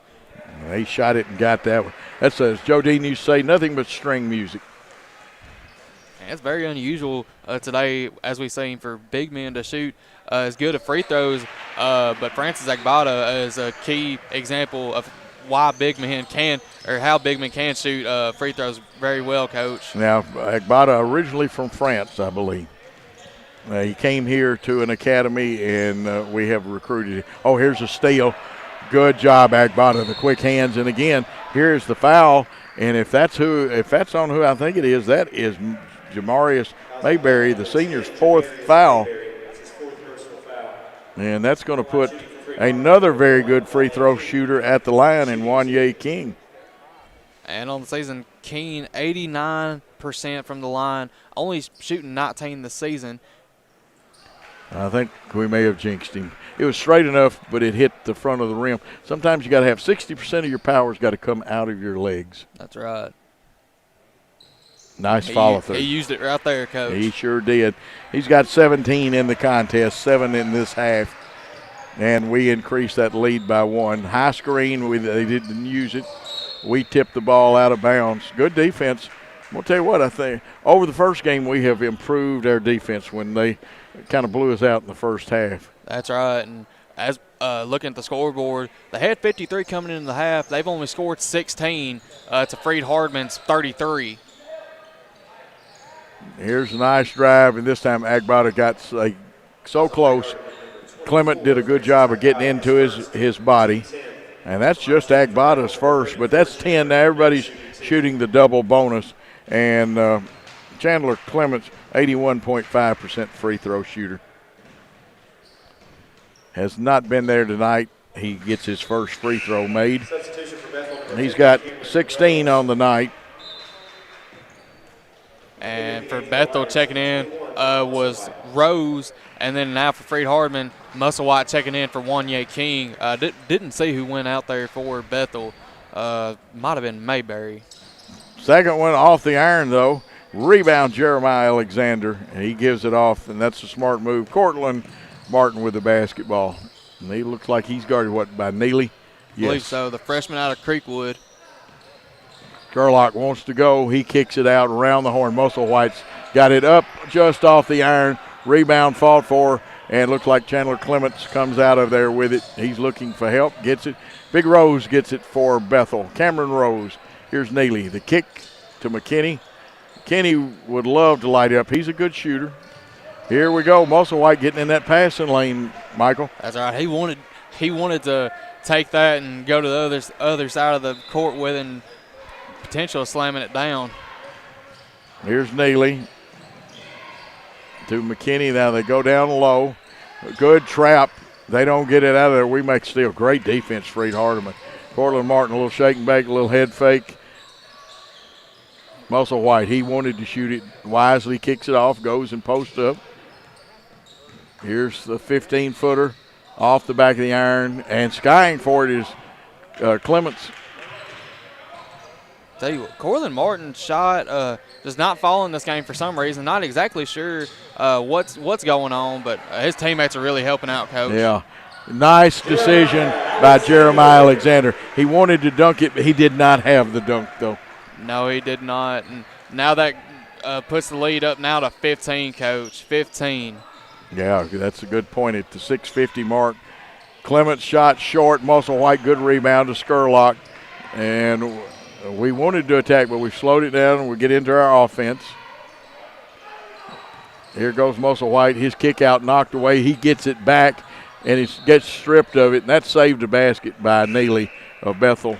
And he'll be going to the bench, and Jared Walker comes in. Sometimes you have those nights, Walker only with 2 points, but he's back in, and Bethel's going to make their push right about now.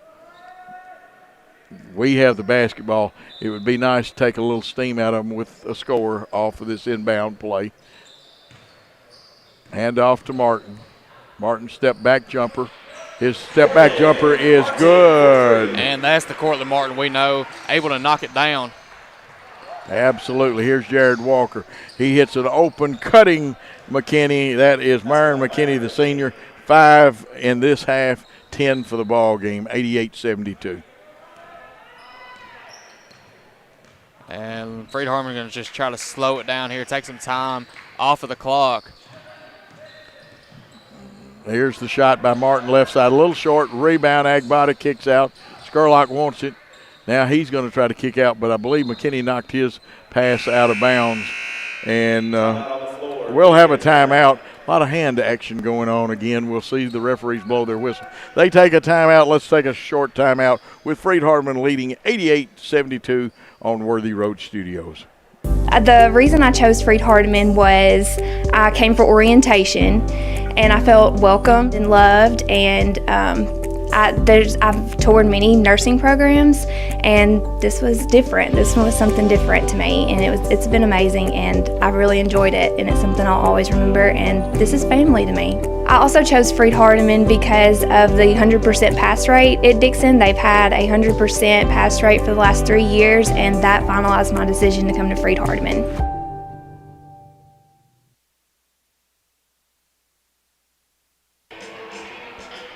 Back at Freed-Hardeman, 88-72 lead. We're shooting 59.6% from the field. Bethel shooting 53. Both teams shooting extremely well. Turnovers probably a little higher. We have 14, and Bethel has 15 than either coach wants. 9 steals also make a difference, and we've hit 10 threes to their 8. First contest wasn't like that. No, that's right. And saw coming into the half, Bethel had 7, so they've only had one three-pointer this half. That's very unusual, Coach. Very unusual. You're right. We'll go 1-4 low. Let's see what kind of – we've been using mostly the slide-up action. You can cross, you can screen. Now we use a little crossing action there. And slide Agbot up. He comes back down. We get it into Musselwhite at the 4 count. Musselwhite has it. Dribble handoff. Cortland Martin wanted to heat up. I call it an NBA 3. It's off the back of the iron. Rebound comes down to McKinney. McKinney and Walker want to run. They get it to Walker.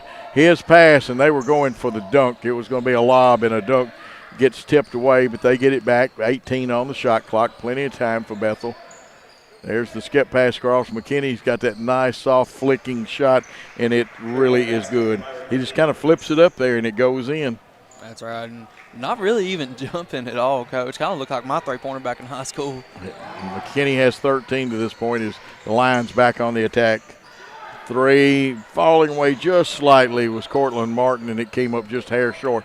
Walker has got his game together here and coming with the push. He is a very good player. Just had some tough luck. Hadn't had many shots. The big man Rose has owned the lane, but they didn't get him the ball when he wanted it. And sometimes you have to get him. And we got a foul. Luckily, that's just Agbata's second right there. Yeah, and that's going to be a good battle. That's one to keep an eye on. But I know Coach Britt is telling his kids, let's get Rose the basketball when he's asking for it. And he'll get 2 shots. Rose, a left-handed free throw shooter. Shot it, got it on the first one. Michael, he looks like a good free throw shooter. I have not checked his stats on his free throws. I got him at 84%, 60 of 71 on the season, Coach. That's pretty good. Anytime you shoot in the 80s, you're fine. Second one, shot it, got it also. Cameron Rose, he's a senior. Looks like he could also play football for Bethel, who has a football game. And, again, Dave McCulley probably listening after he took care of all his SID duties for the women's game. Tough loss for their women. Rounded Jeremiah Alexander back. They fake dribble handoff and then to Cortland Martin, the second cutter. They want a double, and they made him pick it up. But here's Martin with 5 on it. Backs up 3, 2. His shot is off, just barely missed. Rebound, Jared Walker. Walker had a cutter and missed him, but there is a walk there. Myron McKinney, nobody picked him up if you go back and watch the tape. No, he was open back there and just unable to see it was the Bethel offense. 4 minutes, 11-point lead. Remember, in any basketball with a 3-point shot, a 11-point lead can disappear in a hurry. Agbata, nice ball movement. We overload the left side, and there's a screen. It's up off the iron for Cortland Martin, and the rebound will belong to Bethel. That'll be a team rebound. And sometime when we get a chance, we'll explain team rebounds. But if nobody actually physically grabs it, the team gets credit for a rebound. It does go into your rebounding statistics. Staying with our man-to-man defense right now. They kick into the high post. They have a backdoor cutter, and he'll be fouled. And also that should be McKinney making the bucket. And I think it's Agbata's 3rd foul.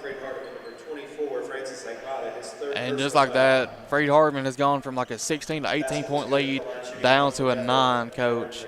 Yeah, I think Coach is imploring them to pick up the intensity a little bit. Matter of fact, you got both coaches up, Coach Stutz and Coach Mitchell, or both. Now, Jeremiah will talk to Coach Mitchell. Shot it, got it. And Bethel wants a timeout to discuss their defensive strategy. We'll take a timeout here on the Freed Hardeman Basketball Network. Don't forget, this game is archived on YouTube tonight.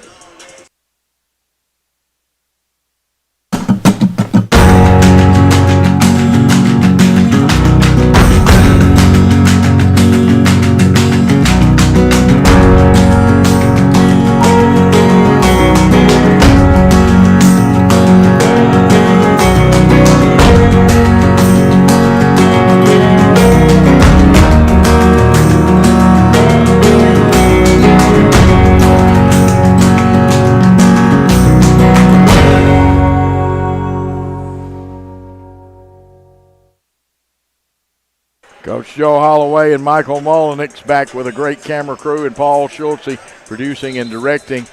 Michael, we got to protect the basketball in these last 3 minutes and 39 seconds, and don't throw up any frivolous shots. That's right. Every possession from here on out is crucial. If anyone, Bethel or Freed Hardeman, wants to win this game, and you see Bethel right there coming out with sort of a press. 2-2-1. Some people call it a box press, but it's a 2-2-1. It makes you use a lot of time. There's a risky lob pass, but he got there. 3-point shot up now. Now that's the way you destroy a press. Wanye King. You'd expect a layup or a easy two, but not a three-pointer, Coach. That's right. Kick out. John Brown's shot up off. Musselwhite got up here, but they stole it while he was coming down with it. And Brown's layup is in for his 16th point. And again, the press. They're going to try to keep it out of the middle and make us. There's the flip pass, and we're doing a good job with it. It scares me sometimes. Silas Clark back in, has it on the left wing. See Musselwhite, who's a pretty safe bet out there with it. Bethel has matched back up and gone man-to-man. Here's the screen. They don't use it. NBA 3 a little short, though. And it goes out of bounds, and that belongs to the Bethel Wildcats. And only a 9-point lead right now. That's right. And Bethel can cut this lead down real quick, as we've seen over this season. They kept their last game against Lindsey Wilson real close, Coach. Walker lets it roll, and they buy him some time. They got a post-up situation, and it's really a mismatch down there. Silas trying hard. I'm glad we got him kick it out, but here's Clements, who is deadly. And they're still going to stay in that 2-2-1, Coach. No one going middle, though. It really needs someone to go middle, Coach. Yeah, well, we got to get somebody in the middle of that thing. You go side, middle, side to break presses. And now we're going to talk good timeout by Coach Stutz. They'll take a timeout. We'll take a timeout with the score. Freed Hardeman 91 and Bethel 85. My name is Clay Leonard. I preach for the Church of Christ in Paris, Kentucky, and I'm a student in the Graduate School of Theology at Freed Hardeman. I think the quality of scholarship at Freed Hardeman, as well as the camaraderie that is shared between the students and the professors, sets Freed Hardeman apart. I'm already using my degree in so many ways as I preach, and I hope that it will continue to challenge me to be the best student that I can and the best preacher that I can.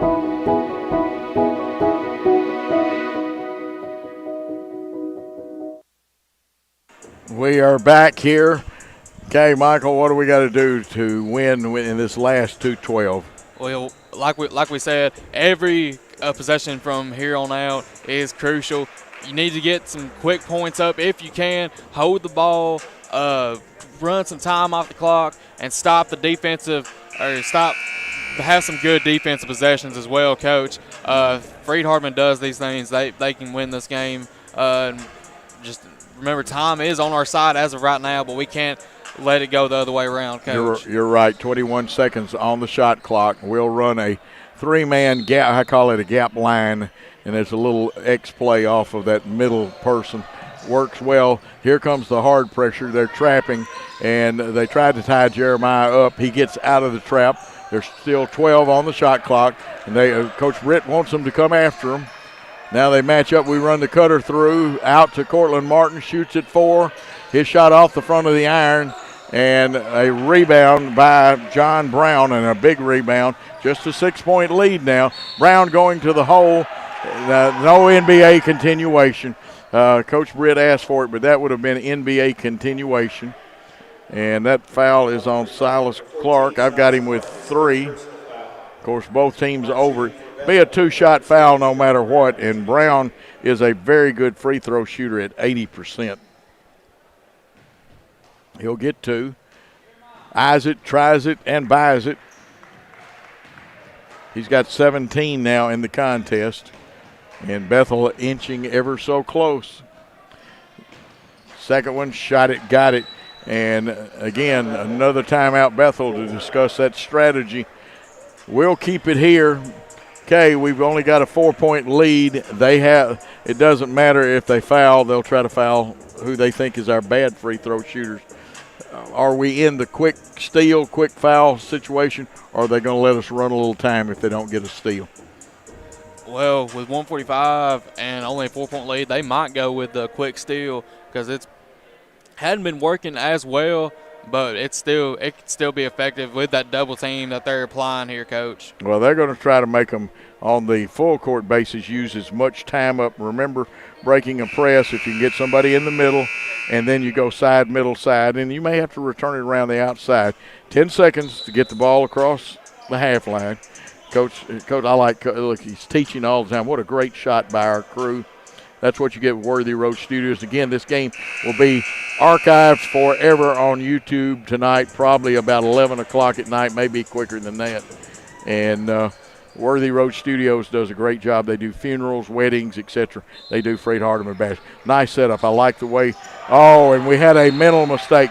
We're cutting, and that's the worst that can happen. It was a great setup, and we didn't do anything with it. 1/10 of a second. They put it back on. Substitutions for Freight Hardeman. See, what you don't know is that clock is divided into parts. It could have been already ready to click over to, and they put 20 back on the shot clock. Big break for Bethel right here. They changed their alignment. They want to get the ball to Clements, but they have to go way out to Walker. He'll be picked up by Cortland Martin. Brown, who's had a great day, goes back to Walker. He gets a screen. They switch. And now Clement kind of fumbles it around, and there's 6 on the shot clock, and we knock it out of bounds. But at least we stop what could have been. The shot clock we've had so much trouble with off and on has gone out again on that end, but the announcer kind enough to count it down, and they'll give them a little time to fix that. So everybody's already jockeying for position, like the way the officials – he said, come on, gentlemen, let's take a rest, and everybody introduce themselves and tell a joke. That'd be some way to pass the time here. I don't know how long these things can take, up to 5 seconds to up to 5 minutes sometimes, Coach. Yeah, I can see John Brown down there. Nice smile he had a minute ago, and got a great picture of the officials. And the shot clock looks like it's trying to recycle. You see the little red down. That's what I don't like, when you see the little red line going away. Your connection is not good. Probably what's going to happen is they will count this down, which is done. This is not the only arena that this happens at. I've seen it happen in the NBA, and believe it or not, as much as they've had to even bring new shot clocks out. But they'll do everything they can to, and like I said, without the little red dot that was going around, no connection. And we got a great picture of that. Folks, like I said, this is what Worthy Road Studios does for you. And we'll be doing Freight Hardeman softball and baseball. Baseball games for the weekend called off. And the women and men's teams in basketball will be away for a while, Michael. I think we've got – That's right. I've got my calendar covered up, but I think we'll be back with 3 games the week that we end the regular season, I believe, with Pikeville. I believe so. And next games I got for the guys' team, I'm not exactly sure about the girls' team just yet. Next 2 games, though, will be Shawnee State and Thomas More. Yeah, now the men on the 15th, don't they have to go to Georgetown? I believe so. I believe that's what I was told. Or Georgetown might be coming here, I believe. Yeah. So We'll check it out. Now, if they come here, we'll have it. And, yes, I've answered questions. Wish we could travel on the road, and who knows what's in the future. No, we're going to try to do next year some volleyball and soccer in addition to the softball and baseball. And Freight Hardeman, Mike McCutcheon, the athletic director, what a great job he does. Taylor Hodges, we love him to death, formerly with the Columbia Daily Herald. And he just got a note. I actually talked to him earlier, too. Mo Grimes, graduate of Bethel, but he's here. He watches Freight Hardeman basketball. And, of course, Mo is from Columbia. He actually lives in Mount Pleasant, but he worked at the Daily Herald, too. And probably his favorite player, although he likes all the girls' team, is Alyssa LeMay. She just happens to be from Mount Pleasant. That's right. And we've got some great young men here. And, of course, I want to say hello to everybody in Serbia. I'm not officially sure, but I heard that we might have some people watching in Serbia tonight for Luka. That's where he comes from. I believe so. In Russia, Grigory Siblev. You got it right. And I was wrong. Francis Agbada is from Nigeria, and he got here from Faith Christian Academy. So we're trying to straighten some of those things out.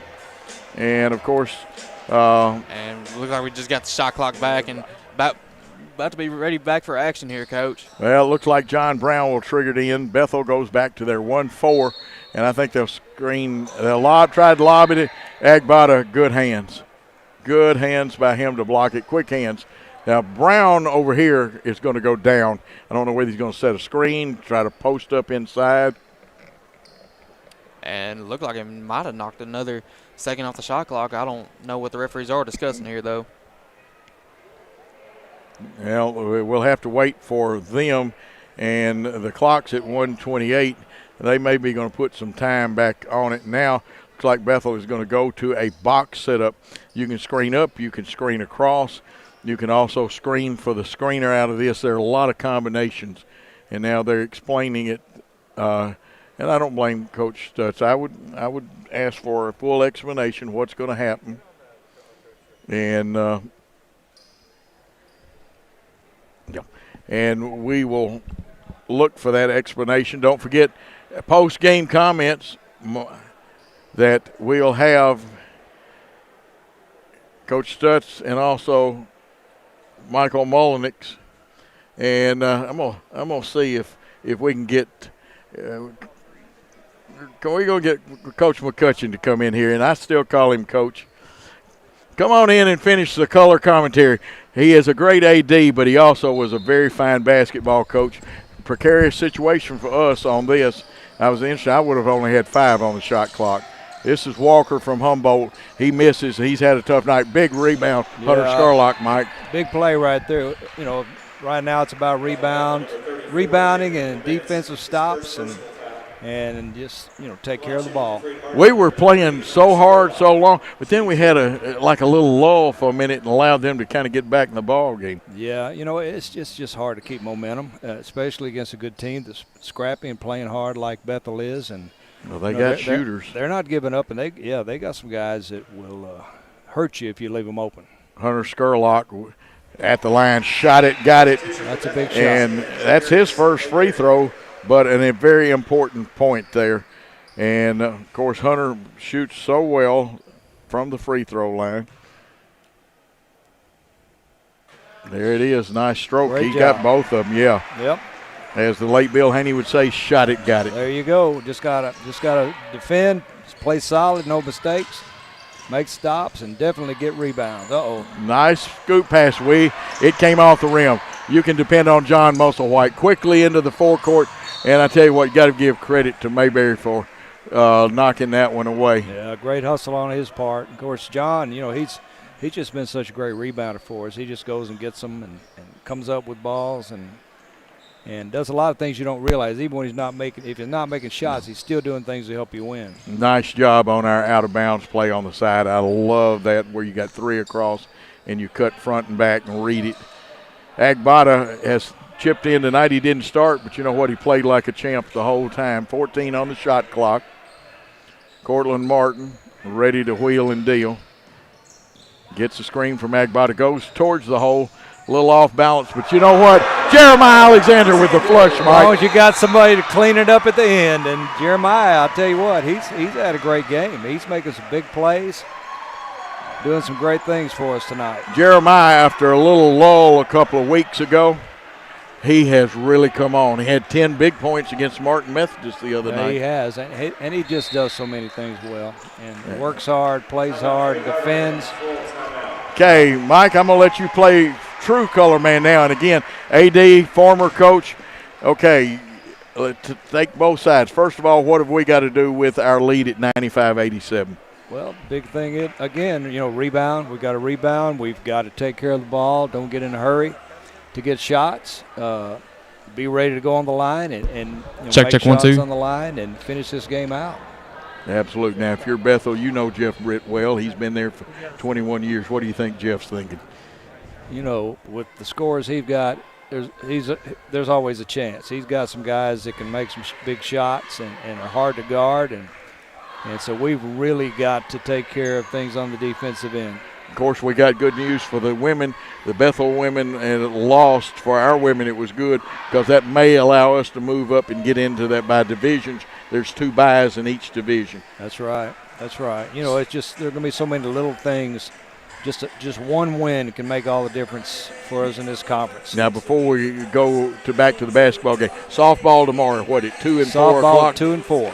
Very good. Against No baseball, though, this weekend. No, they just because of the weather that we're going to have, it's just going to be too cold to play. So they're actually looking for somewhere down south to go to play. But I don't. It would be nice if you could find something on the Gulf Coast, either in Alabama or Mississippi. Yeah, you're right.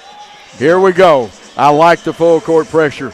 Drew Stutz, an energetic young coach, and does such a great job of directing this team. They get it in, but we're going to make them use as much time as we can. Here's Walker. He wanted to go the hole. They need a quick score, they being Bethel. Here's Clements, and he gets it up, gets his own rebound. That helps them. They can score with the clock stopped. And that's what we can't do. We can't let them get that second shot, and especially that putback and the foul. So we're going to give them a chance to score with the shot clock. So we've got to. That's right. The and one, I still like to say the old-fashioned three-point play. Yep. And this is a good shooter, this young man. Chandler Clements, just a sophomore, 81.5% for Bethel. Shot it, got it, and there'll be substitution. And I figured Jeff Britt probably would call a timeout. And we're going to keep it here. And now we have, I call it a precarious 5-point lead. You're right. 5 points is not a lot these days. No, it can disappear. I saw one night when Dean Smith was coaching, North Carolina scored 7 points in 11 seconds. Yeah, we were, remember one game we were down 7 points with 45 seconds to go and ended up winning that game. Yep, it is. You just never know. Three-point shot makes it a great equalizer that way. You and I both played when it was 2-point shots, though, and there was no three. Now, we shot them. They just didn't count. Yeah, they didn't count. You're right. I remember going to the bench one night for shooting what would be a three-pointer now, because if you ever played at Jackson Junior and then Jackson High, you'd make about 10 passes, and you better not shoot past 15 feet out. Yeah, I played high school ball with David Russell, and he shot three-pointers long before three-pointers came in. Did David ever meet a shot he didn't like? But he made a lot of them, so that was okay. And some great. Of course, you had some great times coaching at Adamsville, but I really think you made a great move coming here. The athletic program has flourished under your leadership. Well, it started long before me with Charlie Smith's leadership through the years and building the program and his influence, and we just try to carry on. We've had some great coaches here at Freed Hardeman. Our ball, Musselwhite looking to get in good, side, middle, side. Now they'll try to trap, and Riley run. That may be, will it be on Mayberry or will it be on Clement? Well, it's hard to say. There were 2 or 3. And I think they got Chandler Clement, and that's just his second, because Mayberry would be his 5th foul, and they need his scoring ability. Although, after having 15 in the first half, we've held him to 3 free throws in this half. And that one rolls in and out. And I know Riley would love to have that. Did you ever get to see Riley play in high school? I did not get to see him play. Heard a lot of good things about him, just his career and all the things he accomplished. And, I'll tell you what, I've been around him. He's just a great young man. He is. He's got 12 on the night, make it 13. That's a big free throw, because now the best they can do is tie it with 2 threes. We don't want that to happen. And you'll see it won't be hard pressure, but it'll be enough that we wanted to make them, and they went ahead and we gave them the easy outlet. I hate the Euro step. I really do. I'll tell you what, I've seen people cover a lot of ground after they picked up the ball the last couple of years. Well, what is it? In theory, a male basketball player is supposed to cover the court, in 4 or 5 dribbles from baseline to baseline. Yeah. My legs wouldn't allow that to happen. Here's a guy I like to have at the line, and that's John Musselwhite. He's 2 for 2 tonight, and I jinxed him. Shame on me. We need this one to give us the odd score. Makes it a 3-possession game. You're right. A big shot right here. Yes. And John's the man to do it. He shoots 66.7, but he's usually clutch, and there he is. John Musselwhite, 3 for 4 on the night. they're going to motor up the floors quick. Walker, NBA 3 floating, and just like that, he gets his 5th point. Musselwhite looking as the inbounder, gets it to Agbada, and they just hug him. That's a Huggy Bear foul. Yeah, you got that right. They weren't going to let him go anywhere with it. Francis is 2 for 2 tonight, and I mentioned some people didn't know where he came from. He's from Nigeria, and we got him for, Faith Christian Academy? That's correct. Yep. Now, this is an item in one way. Mayberry, who's a great scorer for them, is out. He averages 11.5, a capable three-point shooter, but you get the freshman from Creekwood for them in, who's also a pretty good player. Right. Agbada at the line. Oh, me. That is his first miss at the free throw line tonight. Needs to get this one. Yes.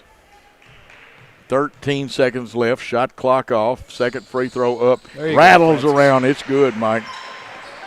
Those are big free throws. No fouls, gentlemen. Here we go. We're making them work. 7 seconds. Shot is launched. It's off the iron. Rebound, Cortland Martin. That's a man we want right there. Yep, and a reach-around foul. Cortland Martin is 83.8%. But the stat we don't keep that I like, what does he shoot in the last 2 minutes of a ball game? I couldn't tell you for sure, but all I know he's the one I want on that line. Yep. Wanye King not bad either, but Cortland the solid senior. And, these seniors, I'd like to see him come back next year myself. We're hoping he does. Yeah.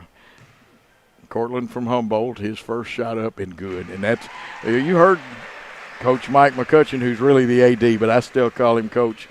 He told you this is the man you want at the line. 15 points for Cortland. Solid performance tonight. And he gets his second one. This one is all over but the clock running out. Walker will throw one up with a little double pump. It's no good. And Freed Hardeman has won 100. I like that, to 93. And we'll be in just a minute. Coach, you got any quick comments before we get Coach Stutz? Well, as you can see, it's just another defensive battle tonight, 193. But, it's good to see some guys score. And Bethel's a very good team. I'm impressed with a lot of their players and the way they play. And well-coached team. They play hard. We played hard. And we just had some good shots go down. But let's go down to the floor and get Coach Drew Stutz. And we are here with the game-winning coach, Drew Stutz. Coach, you were down by 3 heading into the second half. What was your game plan coming out? We just need to play a lot better. And we did some things better in the second half, but really, scored the ball well in the first half, but struggled defensively.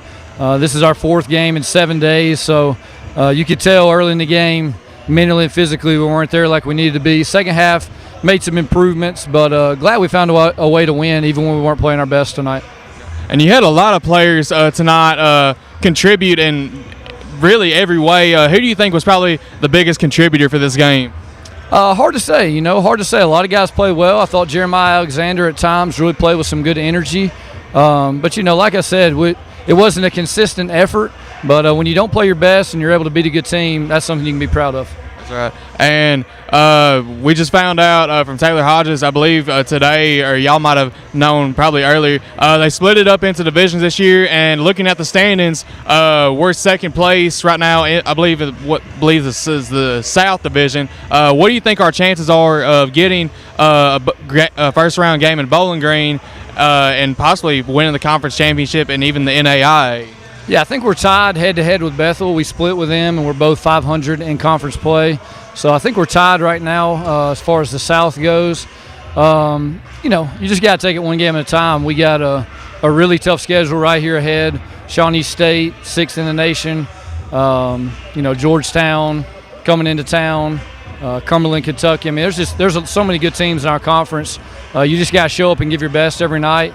And when you do that, you'll just be satisfied with the results. That's right, and you mentioned you play Shawnee State next. How does this game prepare you for Shawnee State? And then I believe after Georgetown, Thomas More, and just the rest of the conference schedule heading out? Yeah, I mean, offensively it's good to get some guys clicking. Anytime you put up 100 points, that's always a good thing. But, we're going to have to play a whole lot better against some of the teams I just named off to win those games. Those are top 15 teams in the nation. And when we're at our best, we're one of those teams as well. But we got to be more consistent defensively. Thank you, Coach. I appreciate it. The Lions win 102-93. Back to you, Coach. And we are back up top. Great interview from a fine young coach and a fine young commentator there, Coach Drew Stutz. Freed Hardeman goes to 13-8, 8-7 in the conference. Bethel Wildcats dropped to 9-11 overall and 3-11 in conference play, according to the stats I have. Let's look at some team stats as we await the official stats.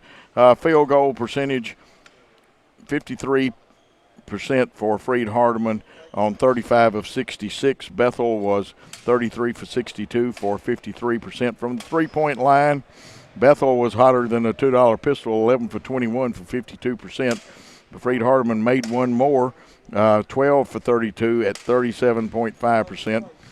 Free throws, 15 for 23 for Freed Hardeman, 65%. We out-rebounded Bethel 35-30, and Bethel's free throw percentage was 76.1. They were 16 for 21. Freed Hardeman with 24 assists to 18 for Bethel. Steals, Freed Hardeman 11, Bethel 5. Turnovers, Bethel had 18, Freed Hardeman 15. There was one official block in the game. There were a couple of partial blocks, and Freed Hardeman had that. 22 team fouls called on Freed Hardeman, 19 on the visiting Bethel Wildcats. Leading scorer for the Freed Hardeman Lions was Wanye King. Chandler Clements had 20. King had Chandler Clements actually had 22, and King had 20. Leading rebounder for Bethel was Clements with 10. Rebounding leader for Freed Hardeman Lions was 8 by John Musselwhite. And Michael will get his headset back on. Great interview by him. Bench scoring went to Freed Hardeman with 30 to 22 points in the paint. We're not getting a signal from the DAC stats on that. Second chance points 11 to 9 in favor of Freed Hardeman. Points on turnovers, Freed Hardeman 19 and 12. Michael, I'll let you go through the individual scoring and get some thoughts, and we'll wrap this fine win for the Lions up. For Bethel, leading all scorers today was Chandler Clements with 22, followed by Mayberry and Brown, both had 18 each, and McKinney with a breakout game with 16, rounds out the double-digit scores. Cameron Rose with 8, Jared Walker surprising 5 points. Really thought that he would have scored a whole lot more today than what he did. Isaac Rankhorn had 3, Tyler Neely had 3, and that does round up the scoring overall there for Bethel with a total of 93. And then for Freed Hardeman, 100 points overall. You don't see that happen much in college basketball today, and it's a great thing when it does happen. Wanye Keene leading all scorers with 20 for Freed Hardeman, and followed by Cortland Martin and Jeremiah Alexander with 16. We see Riley McLaren had another great game today with 13, and John Musselwhite with 10 rounds out the double-digit scores. And we see after that Skerlock and Bonds both had 7. Agbata with 5, Filipovic with 4, and Silas Clark with 2 rounds up the overall scoring for the Lions at 100 points today. Wow, 100 points. That's the century mark is a nice mark. Bethel scored 93. They had a good effort. We just had, like I said, a couple of more shots fall than they did, and 2 fine teams here jockeying for position in the conference. That improves our conference position. That's right, and I believe Coach Stutz was telling me down there that does put them in a tie with Bethel overall in the South. I believe they're with the rule. I'm not sure how they'll go about that. They did split the season series with the win today for Freed Hardeman though. And that is important.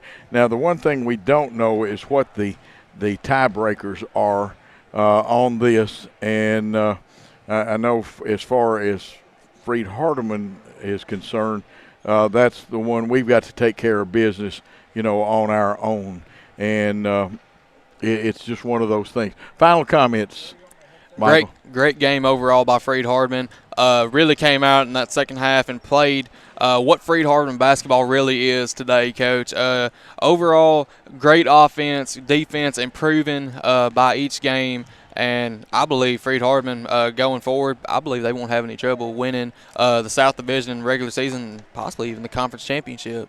You're right about that. It's one of those things that when we're hitting on all 8 cylinders, we've got a good ball club, just like Bethel has a good ball club. When they're hitting on all 8 cylinders, you get the backcourt combination of King and Martin really firing on the same night at the same time. Then you got John Musselwhite, and we're getting some good play out of the young men that early in the season only got limited minutes, and some of the freshmen are adjusting to the game. And you know what, kind of a silent guy is Francis Agbada, but he does a lot of things that don't go in the scorebook. That's right, and he's done. That's been really the story for his season. He's done a lot of great things that have provided so much for this Freed-Hardeman team, but like it's just not showing up in the stat book. And really, Francis Agbada does not get enough credit for his ability. And we will straighten one situation. It was a technical foul on Luka, but you had in football you'd say offsetting. I forgot the official term here. It did go to the possession arrow, and that's the reason we got it with no shots taken by either team. And so but a big important win, 100-93. Freed-Hardeman Lions, please do not forget softball tomorrow here at Freed-Hardeman. No baseball Saturday, and it's 2 and 4. And Mike McCutcheon. The other thing we want to say is thank the administration here, Mike McCutcheon, the athletic director, Taylor Hodges. We want to thank Dave McCulley and Bethel for their help. And, of course, some great camera work tonight by Gary Lockhart, Zach Bitterling, Alexander Bitterling, and, of course, my man right here, Michael Mulnix. I'm so glad to work with him. Does a great job on color. Coach Joe Holloway, your play-by-play guy. But the man that makes it all happen is the guy that pulls the strings, punches the cameras and whatever else, and packs it up also. The owner, founder, is Paul Schultze of Worthy Road Studios, and we will give you the disclaimer of any rebroadcast, retransmission, or further use of this broadcast without the express written permission of Worthy Road Studios is prohibited. We'll say thanks for your time this time. Till next time, good night all.